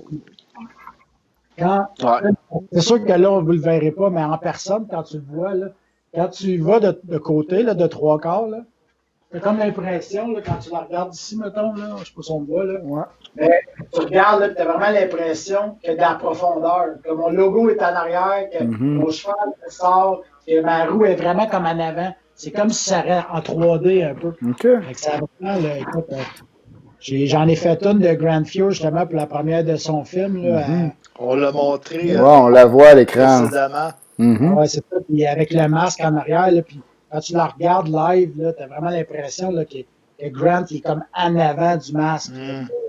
Faut pas, c'est tout en même étage, mais à cause de l'époxy, ça donne vraiment une dimension incroyable.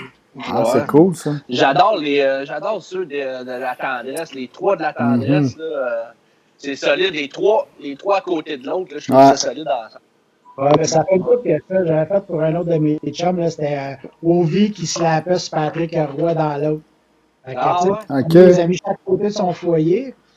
Puis mon chum Nino, puis c'est ça, c'était bien cool. Là, c'était la même grosseur. Fait que, tu sais, puis là, j'étais en train de m'en faire une là, pour une cliente là, à Edmonton. Puis c'est Georges Larac avec Mathieu Ketchak. Fait que, elle a trip sur Georges à côté, puis son chum, il trip sur Mathieu. Fait que là, Georges en prend de Georges, en une de Georges. Puis, là, c'est ça, elle m'a dit, si j'en prends une pour moi, ça en prendrait une pour mon chum. Fait que là, c'est ça. Fait que j'ai fait Georges sur un bord, puis Mathieu sur l'autre, à la même grandeur, puis les deux égales. Fait que ça, c'est le fun parce que c'est le fun de les avoir les deux sur le même, mais c'est le fun de ce côté-là où, à un moment donné, tu veux les mettre en 2 pièces ou séparés ou une à côté de l'autre, ça fait. Là, c'est clair. C'est quelle personnalité là, qui a été le plus impressionné ou qui t'a plus impressionné par sa réaction là, quand il y a eu un dévoilement? Ben, c'est Étienne Boulay. Écoute, ça, vous pouvez le voir sur YouTube, là, sur les vidéos. Non, mais je vais le mettre. Sur ta page Sévigny aussi, sur ta page Facebook, sur ma page Sévigny est là. Je voulais le mettre sur mon YouTube, mais bon, moi et Sébastien, on est en train de justement de travailler. Là, on vient de mettre mon beau site web en ligne. Il n'est pas tout à fait complet, là, mais on va le compléter prochainement. Mais c'est ça, s'il n'est pas sur mon YouTube, là, on peut le trouver sur ma page Sévigny. EricSévigny.com, ton site web. Exact. Puis c'est ça, c'était pour aller à la Fondation des gouverneurs de l'Espoir. On avait fait un dévoilement là, au restaurant McDonald's à Châteauguay. Puis écoute, je pense que ça n'attendait pas. Là. J'ai fait le dévoilement, là, puis il a fait Oh man! Oh! Là, écoute, c'est vraiment la plus belle réaction que j'ai eue. Là, puis écoute, Georges Larac aussi, c'était cool. Il a regardé ma peinture, puis il a dit ben là, il dit, tu dois être la meilleure peintre au monde, toi. Il dit, j'en ai eu plusieurs, il dit, c'est vraiment la plus belle que j'ai jamais vue. C'est sûr, je vois un peu, là. Non, mais c'est sûr que c'est tout le temps, il y a tout le temps le track, là, que ce soit pour un client, un joueur, j'ai tout le temps un track de savoir comment que le joueur va réagir, là, fait que, il y en a des joueurs, parce que j'ai des séances de signature où ce que c'est organisé, des fois c'est des joueurs, je suis mis en contact, des fois c'est des séances de signature où ce que je paye pour que le joueur signe. Fait que, des fois, le joueur, tu vois qu'il la regarde, puis ça ne l'épate pas plus que d'autres. Il y en a qui vont voir, aïe, wow, c'est toi qui as fait ça, puis qui va au bout. Tu sais, Grand Fjord, j'étais allé pour la première de son film à Palm Springs, puis on l'a fait aussi pour Vegas. Puis les deux fois, ça n'aurait pas été de sa femme, il partait avec. C'est sa blonde qui ne voulait pas. En tout cas, c'est ça qu'il me dit. Là. À deux fois, les deux fois qu'il avoue, il capote bien raide. Là, j'étais en train de penser peut-être faire des prints là, pour ma Grand Fjord, puis j'ai demandé la permission, puis il m'a dit il dit, tu m'envoies deux prints pour moi, là, il dit, je vais t'en signer une coupe, là, il dit, nice, c'est cool, ça. C'est cool. Ça, c'est le fun. Là, ça m'amène à mon autre question. Dans tous ceux que tu as rencontrés, là, les personnalités, c'est lequel que tu as trouvé le plus smart, que tu as eu la meilleure relation avec lui? Là? Écoute, moi, sérieux, je ne m'attendais pas à ça. Là, peut-être plusieurs. C'est un Crown Royal que tu viens de sortir, Pat? Ben non, c'est la poche bleue. Ma poche de velours avec mes bonnes bières. Une fois par podcast, ils sortent la poche de velours. Ben non, mais ça garde ma bière au froid. Ah, je pensais que c'était un Crown Royal, mais ça, le Crown Royal, il y avait. Ouais, ça ressemblait à ça. Je sais de quoi tu parles, mais non, c'est pas ça. C'est juste de la bonne IPA. Mais écoute, la première fois que j'ai été le plus impressionné, là, je compte ça parce que par après, je vais te dire le joueur. Et mon premier show que j'ai fait, c'était. Mon deuxième show. Mon premier show, c'était à Montréal, à l'Anti-Expo, au stade IGA, là, tu sais, Parc Jarry. Là, j'avais fait mon premier show là. Puis après, mon deuxième show, c'était à Toronto. C'était comme 2 mois après. Puis, écoute, les réseaux sociaux, c'est fort. Là, mon premier show à Toronto, à Montréal, j'ai rencontré du monde, tout. Écoute, juste 1 mois et demi, 2 mois plus tard, je m'avais inscrit dans plusieurs groupes de cartes de hockey, parce que c'est des shows de cartes de memorabilia. Puis là, je m'avais inscrit dans plein de pages pour montrer mes toiles, tout ça, me faire connaître dans le milieu. Et puis quand je suis arrivé à Toronto, 2 mois plus tard, j'avais fait une toile pour Martin Brodeur puis Ed Belfour. Puis écoute, je m'en vais m'inscrire pour payer pour Martin Brodeur. Puis là, écoute, j'arrive au gars, il n'y avait plus de passe VIP. Fait que là, je dis, j'aurais aimé savoir une passe VIP, tu sais, pour passer avant le monde, tu sais, parce que j'avais quand même une grosse toile. Là, le gars, le gars, il me dit, il n'y en a plus, mais là, tu sais, moi, je monte ma toile sur mon téléphone, tu sais, pour montrer pourquoi je voulais passer, tu sais, demander pour le VIP. Et il dit, je te connais, je sais qu'est-ce que tu fais. Il dit, qu'est-ce que tu fais? Il dit, nice. il n'y en a plus, mais tu sais, je t'en donne un pareil. C'est cool, là, tu sais. Écoute, je me promenais dans les rangées, puis le monde m'arrêtait, puis disait, c'est toi l'artiste? Là, j'étais, regarde, Christy, comment ça, j'étais à Toronto, là, tu sais, comment est-ce qu'il peut savoir que c'est moi, tu sais. Mais là, c'est pas pour me vanter, c'est juste pour dire que, tu sais, Facebook, puis tout ça, c'est surprenant. Fait que là, je m'en vais pour faire signer ma toile. C'est ça. Fait que je vais faire signer, je fais la file pour faire signer Brodeur. Fait que, écoute, là, Brodeur, écoute, c'est un de mes idoles. Là. Fait que là, je fais signer, là, il la trouve super belle. Écoute, je capote au bout, écoute, j'étais aïe. Ah, mais j'avoue, eux autres, ils te voient arriver avec une méchante peinture à la place de signer une carte de hockey. Ça n'a rien à voir. Eux autres doivent triper quand tu arrives avec ta toile. Là. Ouais, mais c'est surprenant, tu sais. Je te dirais que, tu sais, on a l'impression qu'il n'y en a pas beaucoup qui en font, mais il y en a quand même beaucoup qui en font. Fait qu'ils enseignent quand même pas mal. Des toiles originales, peut-être un peu moins. Ils signent beaucoup de reproductions, des primes de toiles d'artistes. Ils enseignent beaucoup, mais des originaux, ils enseignent quand même assez souvent. Là, tu sais, ils n'en signeront pas 100 par séance, mais ils vont quand même en signer 4-5. Tu sais, c'est surprenant. Les gars en voient. Tu sais, mais quand même, je me considère chanceux parce qu'on est une couple, mais on n'est pas. C'est pas comme ceux qui peignent des. Tu sais, c'est un peu ça pourquoi j'avais lâché le peindre des animaux aussi, là, parce qu'écoute, on était 100 000 à peindre des animaux. Là, le marché saturé. Mais il y a beaucoup de madames qui aiment ça avoir une peinture de leur chat. Là. Ah ouais, c'est ça. Il y a un marché. Il y a un marché. J'aimerais bien peindre des femmes, mais en fait, tu vas me dire que c'est beau, mais je peux pas mettre ça dans mon salon. Une femme avec un chat. Des pattes de goaler. Ben, c'est parce que ça, on compte-tu l'histoire à Seb ou pas? Ouais, merci. Parce que, à un moment donné, il nous contait qu'il travaillait avec toi, puis là, tu sais, tu y avais offert une toile, puis là, genre, ouais, t'as pris qui, tu sais, Roi, ou tu sais, quel joueur? Et il disait, il prend un chat, ma blonde, elle voulait ça. On l'a niaisé pendant 2 semaines, je pense, moi, puis ouais, je le sais. Meilleure façon de gagner des Air Miles. Ah, ça, c'est clair. Il dort jamais sur ça. Je vais m'en faire une, mais c'est parce que, de un, je travaille beaucoup, puis c'est comme un deal avec ma blonde qu'en échange, c'en était un, mais de deux, j'ai de la misère aussi encore à dire c'est qui mon joueur préféré ou qu'est-ce que j'aimerais faire plus que tout. Ouais, ben c'est ça. Ça, faut que tu y ailles avec. Tu sais, je dis tout le temps aux gens, tu sais, souvent, il y en a qui vont triper sur le joueur présent, mais tu sais, souvent, ce qui est trippant, tu sais, puis ce que j'essaie tout le temps de mettre dans mes toiles, c'est d'aller chercher de quoi de personnel, tu sais. C'est important de creuser dans ses souvenirs, tu sais. On a fait une toile, tu sais, pour... écoute, j'ai été chanceux, là. J'ai un de mes chums qui a construit la maison à Marc-André Fleury.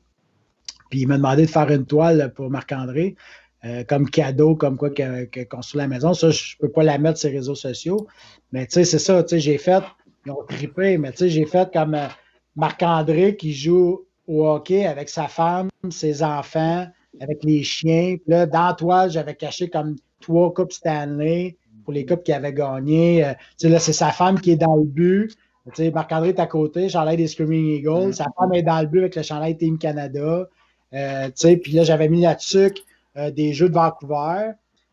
Puis là, le chandail des Team Canada, c'était quand il avait gagné junior. Là-dessus, c'était juste parce qu'il avait gagné, mais il n'avait pas joué. Mais tu sais, j'avais plein de clins d'œil de même.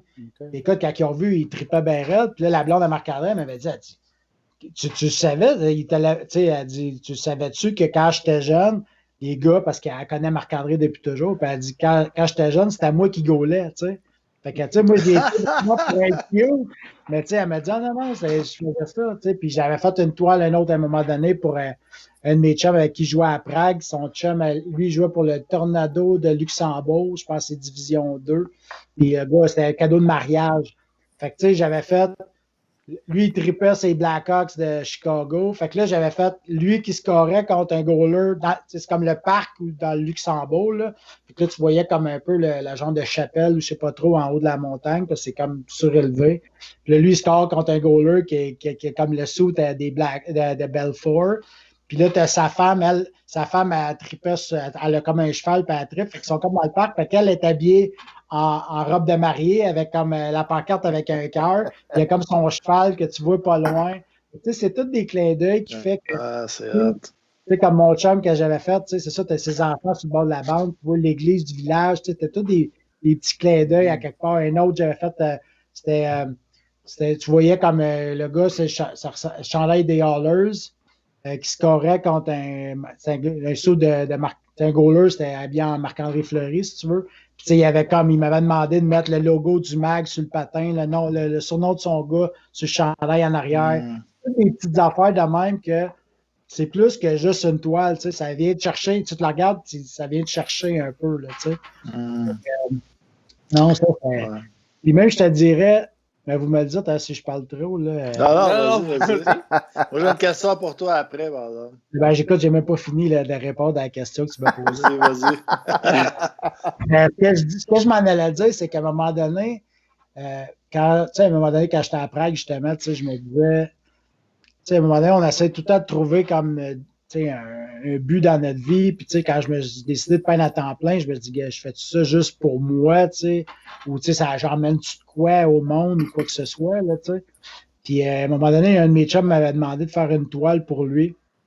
Puis, c'était il avait fait, quand il est parti, c'était un Américain, quand il avait parti à Prague, il avait envoyé un poème à son père. Son père, il avait renvoyé un poème. En tout cas, j'ai fait une toile.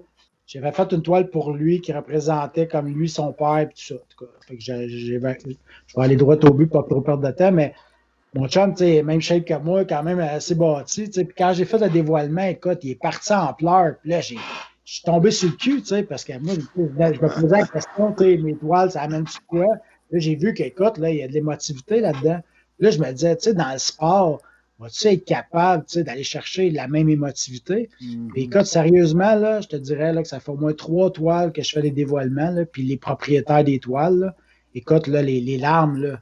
Fait que là, je suis comme, wow, tu sais, autant dans le sport, aller chercher quelque chose d'émotif, tu sais, que les gens, ils vont, tu sais, fait que, tu sais, quand je vais chercher des petits détails comme ça, ben, tu sais, les gens, ça les touche, là, tu sais, souvent, ça vient chercher des moments de leur vie où, tu sais, pour en revenir à ce que je disais tantôt, tu sais, brother, je suis arrivé à mon bout avec la toile, le stick, là, je me sentais comme un kid de stick, là, tu sais, du primaire, là, je shakeais, stick, je mets ma toile au bout, là, je prends ma Belfort, je m'en vais comme dans une petite salle. Belfort, j'avais le droit d'être comme dans une petite salle pour la faire signer, j'avais un contact. Là, j'arrive là au bar, puis là, j'attends. Mais là, t'as Belfort qui est là, t'as Jeremy Roenick à côté, puis là, t'as Bobby Hall qui rentre. Fait que là, les trois sont comme à 3 mètres de moi, puis ça se jase de leur histoire de pêche, puis tout. Là, c'était la première fois. C'était la première fois que j'avais, en tant qu'artiste peintre, j'étais comme proche de joueurs, tu sais, connus, là, tu sais. Mais là, il était là avant de moi, puis ça jase, hey, les high five, tout. Là, j'ai capoté, tu sais, j'étais là, aïe, tu sais, ça m'est arrivé de rencontrer, tu sais, j'ai des chums qui connaissent des joueurs, ça m'est arrivé de me faire présenter, tu sais, mon frère, il était propriétaire de Jack Saloon, fait que, tu sais, il me présenté, mais tu sais, c'était salut, ça va. Mais là, j'étais là, c'était comme il était en avant de moi, puis ça jasait, puis là, j'étais là, yeah, c'est fou raide, tu sais. Fait que là, c'est ça, fait que là, j'ai été donner la main à Bobby, à Jeremy, puis là, ben, Ed Belfort a signé mes affaires. Et écoute, je capotais. Puis, pour en revenir à, c'est ça, fait que là, il y avait une séance de signature chez TW Sports Card, puis justement, Bobby Hall était là. Puis, quand tu m'as demandé c'était qui m'impressionnait le plus, c'est tombé sur le cul. Écoute, là, il est arrivé par en arrière, parce qu'il y avait une ligne d'attente pour rentrer. Puis là, moi, je suis rentré avant à faire mon dévoilement de ma toile. Lui, il est arrivé par en arrière. Puis quand il est arrivé, on était peut-être une dizaine, quinzaine. Puis Tech, le propriétaire de TW Sports Card, il est vraiment hâte parce que lui, il a des magasins de cartes, puis il ramasse souvent des sous pour donner aux enfants malades. Puis il fait beaucoup de tirages, puis tout ça, tu sais, pour donner des dons aux enfants malades. Puis il y avait un kid qui était là justement pour rencontrer Bobby. Puis là, Bobby est rentré, puis là, il a donné la main à tout le monde, puis il connaissait comme 2-3 phrases en français, là. Ah, Maudit Flyers, puis, tu sais, ouais. Puis, non, mais il a vraiment appris à peine, puis là, écoute, ma toile, il a trippé, là, il était vraiment content, puis là, il fait la séance de signature, puis là, écoute, tout le monde qui rentrait, là, puis là, il arrivait avec des affaires, puis là, il était là, ah oui, ça, je me rappelle, c'était telle date, puis là, le soir de la veille, je me rappelle, ma femme, là, j'avais dit que j'étais tanné, le matelas était trop dur, j'arrivais pas à se pleurer. Puis, ils ont pris l'affaire de main, puis là, c'était avec Marc Juteau, tu sais, puis Marc, c'était lui le contact, qui a Classic Auction, puis Marc était là, mais là, c'est parce que là, il y en a d'autres, là, tu sais. Après ça, il ne pouvait pas passer jusqu'à 3 heures du matin. Puis là, à un moment donné, il dit, allez me chercher du vin, là, allez me chercher du vin. Fait que là, les gars vont acheter du vin, puis là, il arrive avec un ménage à 3, fait que là, il trouvait ça drôle. Puis là, le kid, sa mère était là, puis là, il arrêtait pas de se faire des chids, puis tu sais, il shootait des chids. C'était macho, là. Après, macho, mais il était cruiser, il envoyait des lignes. Puis, y a-tu fini avec la mère, finalement, ou? Je reviens, les boys. Je reviens, désolé. Vas-y. Mais écoute, mais écoute, de la mémoire, là, il arrive, il arrivait avec des photos, là, puis ouais, ça, c'est telle année, telle affaire, puis là, écoute, il se rappelait de tout, là, je disais, voyons donc, c'est mongol. Puis là, à la fin, quand tout le monde est parti, là, il buvait son vin, lui, il était pas pressé, là. Puis là, comme le magasin avait des affaires à faire signer, tu sais, pour eux autres, pour pouvoir revendre, puis tout ça. Fait que là, j'étais assis à côté, tu sais, puis là, je posais des questions, puis là, l'affaire, c'est qu'à toute fois, je posais des questions. Là, il me parlait, puis il me jasait, puis il me parlait. Mais à toute fois, je posais une question, il arrêtait de signer, tu sais. Là, j'ai dit, je vais arrêter, ils vont me faire chicaner, ils vont dire, patience, tu sais. Puis là, finalement, écoute, c'est lui qui me jasait, tu sais, puis j'ai fallu que je parte parce que là, il commençait à être tard, ma blonde, elle m'attendait pour souper. Mais écoute, je pense qu'ils sont partis, je ne sais pas trop à quelle heure, là, puis j'avais reparlé à Margito, puis il m'a dit de même, là, tu sais, il dit, ça privilégié. Il veut pas aller à l'hôtel, là, il veut venir coucher chez nous, puis on soupe, puis il parle avec mes enfants, puis écoute, un bon vivant, là, puis là, quand je suis parti, il me dit, Eric, il dit, si tu me revois, là, il dit, je veux que tu viennes me voir. Puis tu sais, le pire, c'est que je sais qu'ils vont me reconnaître, parce que la mémoire, là, c'est incroyable. Mais lui, il m'a jeté sur le cul. Wow. C'est impressionnant, pareil, tu sais, comme. Ah, écoute. Tu sais, ce monde-là sont pas obligés, là. Ils le font parce qu'ils aiment ça, là. Tu sais, c'est le fun, parce que là, je commence à faire des contacts un peu avec les joueurs. Je veux pas, tu sais, Kéké, là, il m'avait cherché sur Instagram. Ah ouais, ça, c'est Noël Girard, j'avais réussi à y parler sur Instagram aussi, tu sais. Puis, les gars, tu sais, comme Kéké, des fois, je vais juste comme, tu sais, il va faire un story, je vais écrire de quoi. Ben, il me répond tout de suite. Tu sais, fait que là, je suis comme, il n'est pas obligé, là. Fait que, tu sais, comme Gérard aussi va me jaser de temps en temps. Louis Domingue, il veut venir faire un tour. Fait que, tu sais, c'est sûr qu'avec la pandémie, ce qui est intéressant, c'est que les gars t'appellent sur le téléphone. Fait que j'ai eu la chance d'être en contact avec plus de joueurs, de parler un peu plus de joueurs. Mais non, mais ça, c'est le fun là, de voir. Charles, j'y jase une fois de temps en temps aussi. Fait que Guillaume aussi. Fait que c'est le fun de commencer que mon nom se promène puis d'être capable de jaser avec ces joueurs-là. Puis les chums qui ont joué fort aussi. Fait que ça me permet de. Les autres qui en connaissent d'autres, ils parlent de moi. Fait que ça, c'est pas mal cool. Ça, moi, j'aimerais ça rajouter que si vous voulez voir, là, je sais que sur le site internet, là, Bobby Hull, je pense qu'il est là. Tu as rencontré aussi Grand Fjord, je sais que la photo est là, Mike Richter, Ed Belfort. Tu as rencontré pas mal de gros joueurs. Larry Walker, autant dans le baseball. Ah ouais, ok. Ouais, autant dans le baseball, dans le hockey. J'essaie de toucher pas mal de Manon Réaume aussi. Ouais, Manon. Manon, ça c'était cool. Écoute, avec, c'était pas mal de fun. Écoute, ouais, j'en ai. Il y en a une couple, là. Il faudrait que j'essaie d'y repasser, là, mais il y en a quelques-uns. Ça réunit tes deux passions, ça, Manon Raymond. Ah, ben. Ah, non, non. Ah, ben écoute, merci. C'était super intéressant, Éric. On invite tout le monde à aller voir ton site puis voir tes œuvres que tu as créées. Tu as vraiment des bonnes histoires à compter. Ben intéressant. Ben, sur ericsévigny.com, là, vous pouvez avoir accès à tous mes réseaux sociaux. Fait qu'à partir du site, là, c'est ça, tu es sur toute la gang, là, Twitter, LinkedIn, que j'ai même commencé TikTok. Là, Ah oui, tu fais-tu des danses sur TikTok? Non, pas rendu là encore. Là. J'ai commencé, quand je commence, je me suis dit, il y a tellement de monde là-dessus. J'ai partagé, j'avais fait une toile de Carey Price, j'ai juste partagé le dévoilement, puis j'étais à 10 500 vues. Fait que je me dis, c'est ça de plus. Ah, c'est clair, ça va c'est sûr qu'écoute, la gestion des réseaux sociaux, c'est une job à temps plein. Là. Je veux dire, si je suis là-dessus, je ne ferai pas pendant ce temps-là. Là, c'est pas l'idéal. Mm-hmm. Mais là, mettons qu'il y a du monde qui veut des toiles là, pour Noël. Est-ce que c'est trop serré, hein? Ben, j'ai des toiles disponibles. J'ai sur ericsévigny.com, dans mon store, j'ai des toiles qui sont possibles d'être achetées, qui sont disponibles. Mais pour faire des commandes, oui, il est trop tard. Là. OK. Je dirais qu'en ce moment, j'ai une trentaine de toiles en liste d'attente. Fait qu'on parle de 6 à 8. Mettons, là, en ce moment, là, quasiment du 8 à 12, 14 mois d'attente. Donc, souvent, comment je marche, c'est que quand quelqu'un me demande pour une commande spéciale, on va demander 20% au départ. Quand on s'entend sur le prix, la grandeur, le sujet, je vais demander 20% pour comme solidifier le contrat, que c'est sérieux. Et aussi pour pouvoir mettre le nom dans la liste d'attente. Et après, je vais faire un sketch, un dessin pour montrer c'est quoi que je veux faire comme dessin, comme toile. C'est ça. Fait que là, je vais demander un 30%. Puis quand la toile est terminée, ben là, je demande la balance à la fin, là, quand je la remets en personne ou avant le shipping. Mais c'est ça, tu sais, vu que j'ai une liste, ben c'est pour ça que je marche comme ça, là, pour commencer.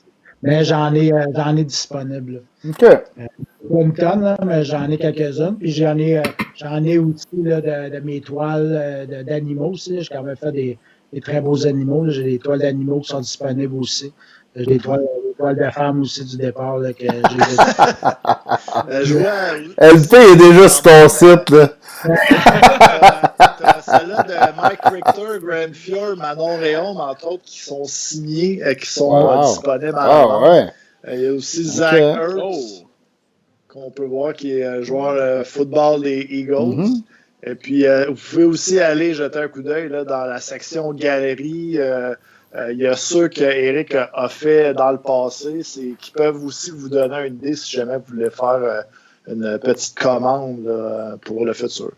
Ouais, c'est ça, puis on voit aussi mon Wall of Fame, où ce qu'on voit avec les athlètes avec qui j'ai eu la chance de peindre, de rencontrer. Puis ce que je voulais dire aussi, c'est ça, c'est que si jamais il y en a qui veulent, maintenant, là, je donne la chance là, sur rendez-vous, là, s'il y en a qui veulent venir voir mon atelier, je suis situé à la Prairie.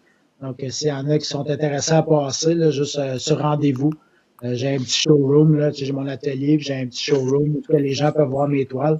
C'est toujours, c'est le fun, le web, mais c'est toujours plus beau, puis c'est toujours plus impressionnant de le voir en vrai. Là, c'est toute une autre dimension. Là, j'ai des toiles où il y a de la peinture rare avec certains reflets, de la texture qu'on ne voit pas sur l'écran, là, mais en vrai. Là, puis, aussi les grandeurs, on ne les voit pas. Je fais quand même des formats, des grands formats, des formats intéressants.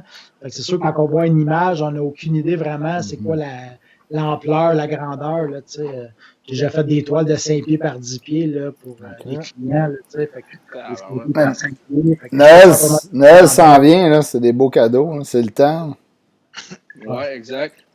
Ma blonde qui est une fan du Lightning de Tampa Bay, est-ce que Manon Réaume a son chandail du Lightning sur la peinture?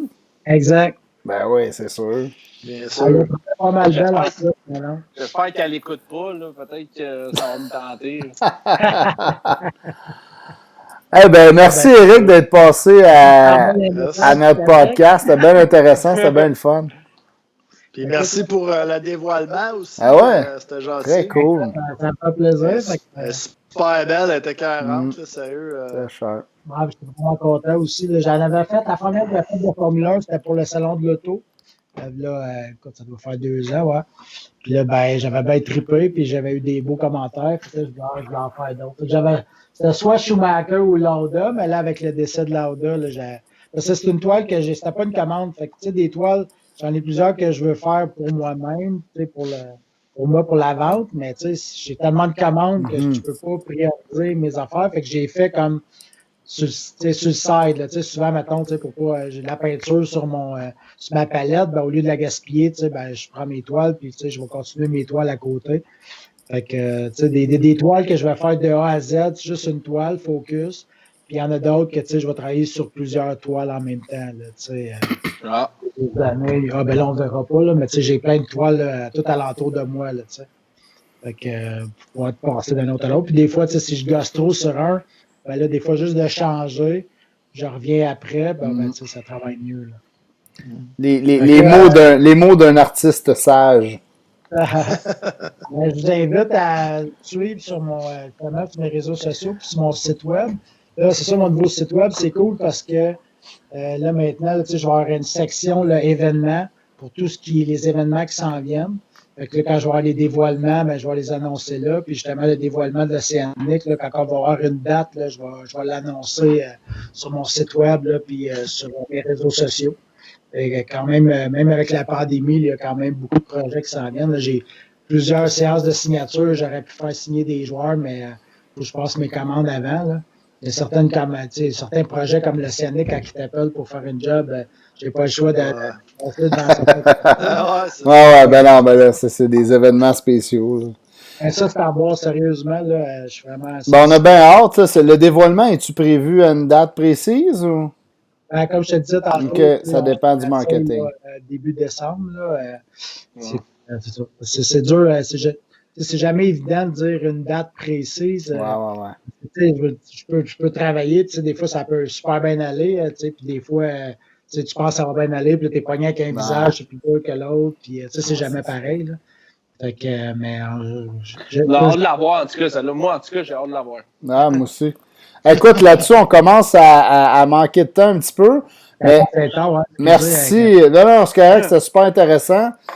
Mais on va être obligé de. Parce que t'es tellement tout seul à l'atelier que quand t'as la chance de parler. L'affaire aussi, c'est que je me lève tôt de ce temps-ci. Je me lève à 5-6 heures le matin. Là. Avant, j'étais un gars de nuit. Maintenant, ma blonde avec elle, je suis rendu un gars de matin. L'affaire, c'est qu'en plus de se taper un café avec une shot d'espresso pour pas être sûr de ne pas vous dormir d'en face. Le verbomoteur, ça doit être à cause du café aussi. C'est bon. Ouais, en tout cas, il a fait effet, puis c'était bien intéressant. J'ai bien fait ça. All right. Merci, Eric. Bonne soirée. Merci beaucoup, Eric.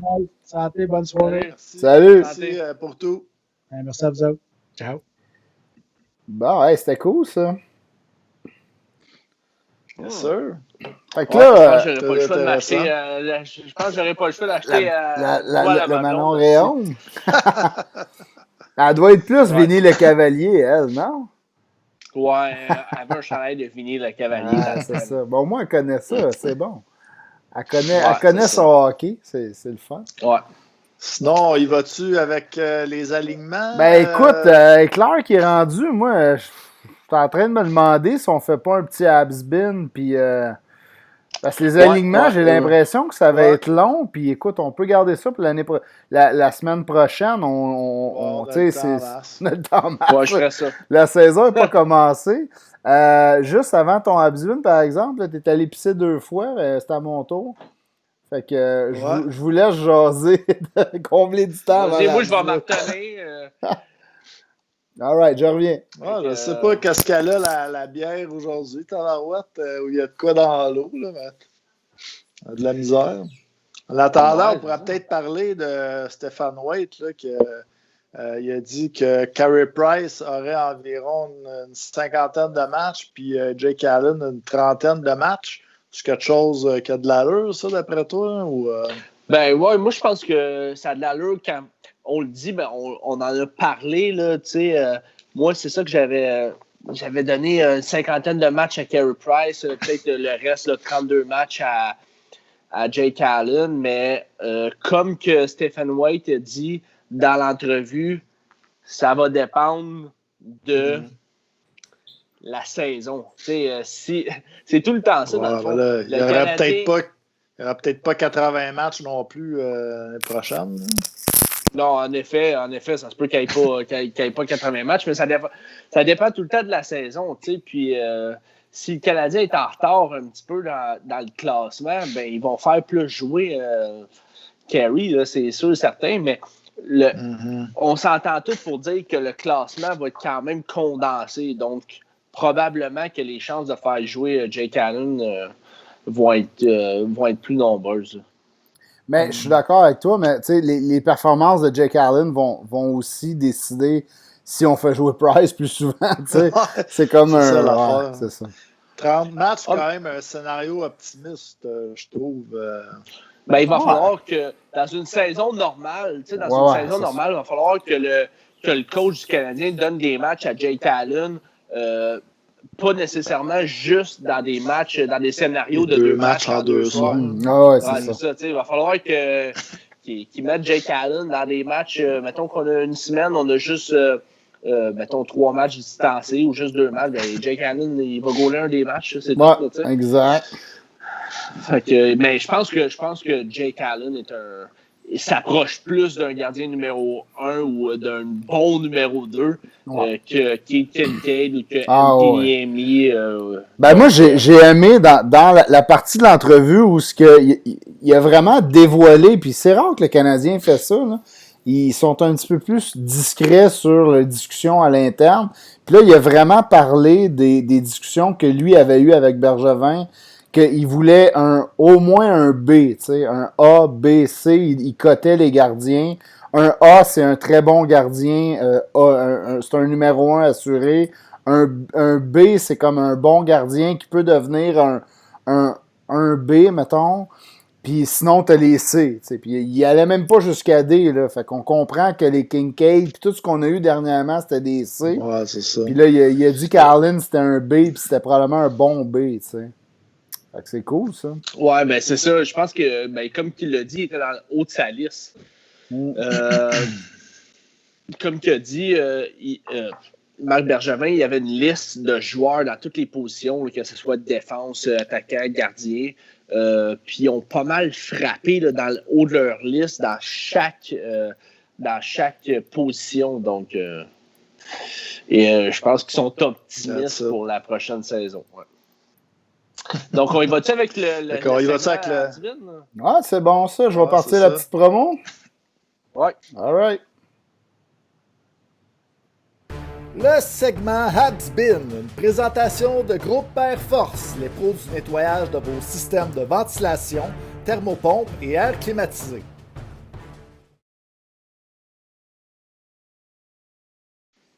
All right. Et voilà. On est de retour. Yes. Donc, le Habsbin d'aujourd'hui, c'est un ancien joueur du Canadien, bien sûr, qui a joué avec le club montréalais en 2013-2014 et 2014-2015. Oh, j'aime ça, Seb. Tu y vas un petit peu plus récent. De temps, Chris. Ouais, je sais, vous arrêtez pas de chialer. Il était temps, Chris. J'ai essayé d'en trouver un dur. Mais bon. Au total, en 2 saisons, il a joué 48 matchs. On l'a eu à la date limite. C'est bon. Des transactions en 2014 contre un choix de 5e ronde. On disait de lui qu'il était une police d'assurance. C'est un défenseur qui était reconnu plutôt pour son style défensif. Il a quand même joué 133 matchs dans la Ligue nationale. Seulement... Non. 133 matchs? 633 quand matchs. Même. OK, une grosse carrière. 8 buts, 89 passes seulement. Ouais. C'est un joueur connu pour son style défensif qui bloquait des tirs. Je sais c'est qui. 5 pieds 10. Merde. C'est le gars des Panthers qu'on a reçu. C'est quoi son nom? Dernièrement, Merde. il a parti une application aussi pour les entraîneurs entraîneur de hockey. Donc, il a pris sa retraite là, après sa dernière saison avec le Canadien. Ah, ça, c'est décevant quand je sais c'est quoi son... Mike Weaver. Oui! Mike Weaver, exactement. Good job. Hey, je l'avais trouvé, mais je me rappelais pas du nom. Ouais, et Mike Weaver qui a vraiment aimé Montréal en plus. Lui, il voulait vraiment, là, il avait adopté Montréal. Puis, tu vois, Yannick Tuffi qui avait dit Alex Picard, non. Oh, Mike Guillaume Weaver, Latendresse qui avait eu Mike Weaver. Good job. Mais oui, mais Mike Weaver, c'était Les gros noms sont là pour. Ben oui, c'est ça. Tu sais, là, on a des gars qui ont joué dans le vestiaire, tu sais. Mais Weaver, c'était une super bonne acquisition dans ce temps-là. Je me rappelle, moi, des années qu'il a joué. Les 2 ans qu'il a joué à Montréal, là, c'était un solide défenseur super utile. Ouais, je l'aimais bien. Je suis d'accord, totalement d'accord avec toi, Pat. Il a donné des bons services aux Canadiens. Ouais, ben oui. Donc, en plus, vous êtes content ce soir parce que vous l'avez eu. Hein? Hey, c'est rare que ça arrive, moi. Imagine. Ouais. Moi, m'ouvrir une autre bière. Tu sais, ça faisait longtemps, là, quand même. Tu n'avais pas été avec un gars qui était plus récent. Il va tout le temps avec des gars qui sont début 2000 ou fin 90. Moi, je suis né en 90 pimpile. Ah ouais, donc, t'as besoin d'en avoir un autre pour nous autres, là? Non, je m'en Non, juste un. Hey, juste un facile. Tu voulais que je passe une bonne soirée, j'adore ça. Ben, je pourrais peut-être donner un petit complément d'information pour l'application qui est sortie dernièrement. C'est Coach Dem que ça s'appelle. Puis il a été aussi avec des anciens joueurs. C'est un Américain, Mike Weaver. Donc, il a été avec Rob Tallis qui a développé ça, Mike York, d'autres joueurs là, qui ont été comme un peu dans ses années dans son programme américain. Donc, un programme là, pour faciliter les drills, pour faciliter le travail des entraîneurs. Là. Ah, c'est cool, ça. L'entraînement à la maison. OK. Ah, ben, en temps de COVID, ça a été très populaire aussi chez les joueurs. Good job, mon Mike. Ouais, excellent, Mike. That's it. Donc, on peut dire que ça conclut cette grosse émission de presque 2 heures de ce soir. Effectivement. Oui, exact. Super, les boys, on va reprendre ça pour votre alignement. Là. Je sais que, ben oui, on remet ça la semaine prochaine. L'année prochaine, ouais. La semaine prochaine, à moins qu'il y ait une annonce bientôt. Là. Écoute, la Ligue a l'air d'être dans les prochains jours, semaines, de prévoir une annonce. C'est les rumeurs qui courent. On verra. On va peut-être faire un live s'il y a vraiment une annonce majeure dans les prochains jours. Sinon, lundi prochain, on fera nos alignements, moi pis Seb, puis tu feras ton segment Station Montmorency avec d'autres prospects en Europe. Avec d'autres pays. Exact. Mais j'aimerais juste faire une petite parenthèse aussi avec cette semaine là, qui était quand même éprouvante pour moi. Je tiens à le dire, avec le camp d'équipe Canada Junior qui s'en venait à grands pas. Au début de la semaine, j'ai essayé de contacter tous les joueurs du Québec qui partaient pour le camp. Puis on est passé à un cheveu d'avoir Xavier Simoneau. Mais le message qu'on nous a dit un peu aussi du côté des PR des équipes, c'est que les joueurs sont comme un peu dans une bulle puis ils veulent vraiment se concentrer sur le hockey pour les prochains instants qui vont s'en venir. Puis c'est un peu normal parce que c'est le seul hockey qu'ils vont avoir eu peut-être cette année dans certains cas.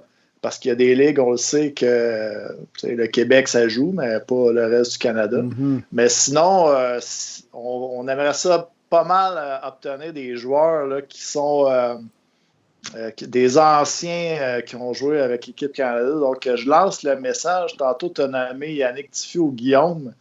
Si Guillaume, ça y tente de venir sur le show pour nous parler de l'expérience de l'équipe Canada Junior, ou bien si on pourrait avoir des joueurs là, qui nous écoutent, qui aimeraient ça participer à l'émission.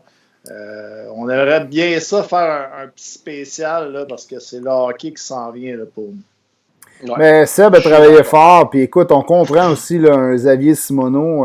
ce tournoi-là, c'est hyper important pour sa carrière parce que s'il y a un bon camp, il réussit à faire l'équipe, ça fait deux repêchages malheureusement qui n'a pas été choisi par des équipes. Là. Il a eu la chance de faire un camp à Toronto, puis probablement qu'il va avoir la chance de faire d'autres camps dans sa carrière, mais un camp comme ça, un bon camp, s'il réussit à faire l'équipe, ça peut changer sa carrière et changer sa vie. T'sais. Mais éventuellement, on va vous avoir des bonnes entrevues des joueurs qui vont jouer ou qui ont déjà joué. Moi, je suis bien confiant. C'est sûr qu'on est un podcast plus relax. Aussi, on boit de la bière. Des fois, ça peut faire peur à certains. Je sais pas. On est très respectueux pourtant. Je veux dire que dans mes messages, entre le premier et la fin, j'ai dû changer le podcast sur un ton humoristique pour mettre sur un ton léger parce qu'après réflexion, je me suis dit, peut-être que c'est ça qui fait peur au monde, mais dans le fond, les réponses ont quand même été claires, que les joueurs étaient beaucoup occupés. Mais je pense que c'est plus notre timing. Là, je fais des jokes, là, mais c'est surtout le timing qu'on a eu. Puis je comprends, là, les joueurs veulent être focus. Puis c'est du sérieux quand même. Au niveau où ils sont rendus, ils sont comme juste sur le bord. C'est normal. T'sais. Ouais, puis juste en finissant le podcast, côté plus humoristique, Mathieu Contant qui nous dit j'ai eu une très bonne soirée dans le chat, il nous dit j'ai eu une très bonne soirée, mais là ma blonde m'attend, elle est nue dans son lit. Ouais. M'amener mon Mathieu, faut que tu fasses des choix dans la vie, puis t'as choisi le bon, puis j'espère que tu ne réponds pas, parce que si tu nous réponds, on va te juger. Va voir ta blonde, Matt. Donc, merci, mesdames et messieurs, de nous avoir suivis ce soir. Donc, ce podcast, la sauce du hockey présenté par Until I'm Done. Toujours 15% de rabais avec le code promo SDH15 avec Pat qui nous présente sa casquette untilimdone.com ou bien à la boutique physique au 1030. Et profitez-en aussi là, pour aller faire un petit tour au 1030 là, pour faire vos cadeaux de Noël. C'est le temps. C'est une entreprise québécoise, encourager local, ça c'est une super bon exemple. Il encourage des athlètes avec des super histoires. Écoute, Until I'm Done, ça vaut la peine qu'on encourage ce gars-là. Exactement. Ouais. C'est une marque qui est basée aussi sur le dépassement de soi pour des histoires aussi là, de résilience, de joueurs qui se sont démarqués, qui ont persévéré pour pouvoir pratiquer leur sport. Puis je pense à ça vite, là, mais le dernier qu'on a sorti, c'est sur Devin Brosseau aussi, qui est un joueur là, qui a joué pour les Riverains du Collège Charlemagne, qui a passé après dans le Junior 3A une saison avec le Collège français de Longueuil. Par la suite, il est allé du côté de la BCHL et puis finalement, il a pu avoir un full scholarship pour pouvoir aller à l'Université Clarkson. Et puis, il a fini là, son séjour avec l'Université Clarkson et il a signé un contrat dans la Ligue américaine. Prends du cœur faire ça. Dernièrement. Ouais, c'est respect. Mathieu Contant qui nous a répondu. Ben ouais, là, on est un peu déçus, là. Sa blonde. Arrête de faire des smileys, puis ouais, dans la chambre à coucher, mon Matt. C'est ça. Bon, merci tout le monde. Merci les boys. C'était bien cool. Puis merci à Eric Sivigny, Until I'm Done et Groupe Air Force aussi de nous supporter. Yes. Ouais. All right, les boys. Merci, à la prochaine, les boys. Ciao. Ciao.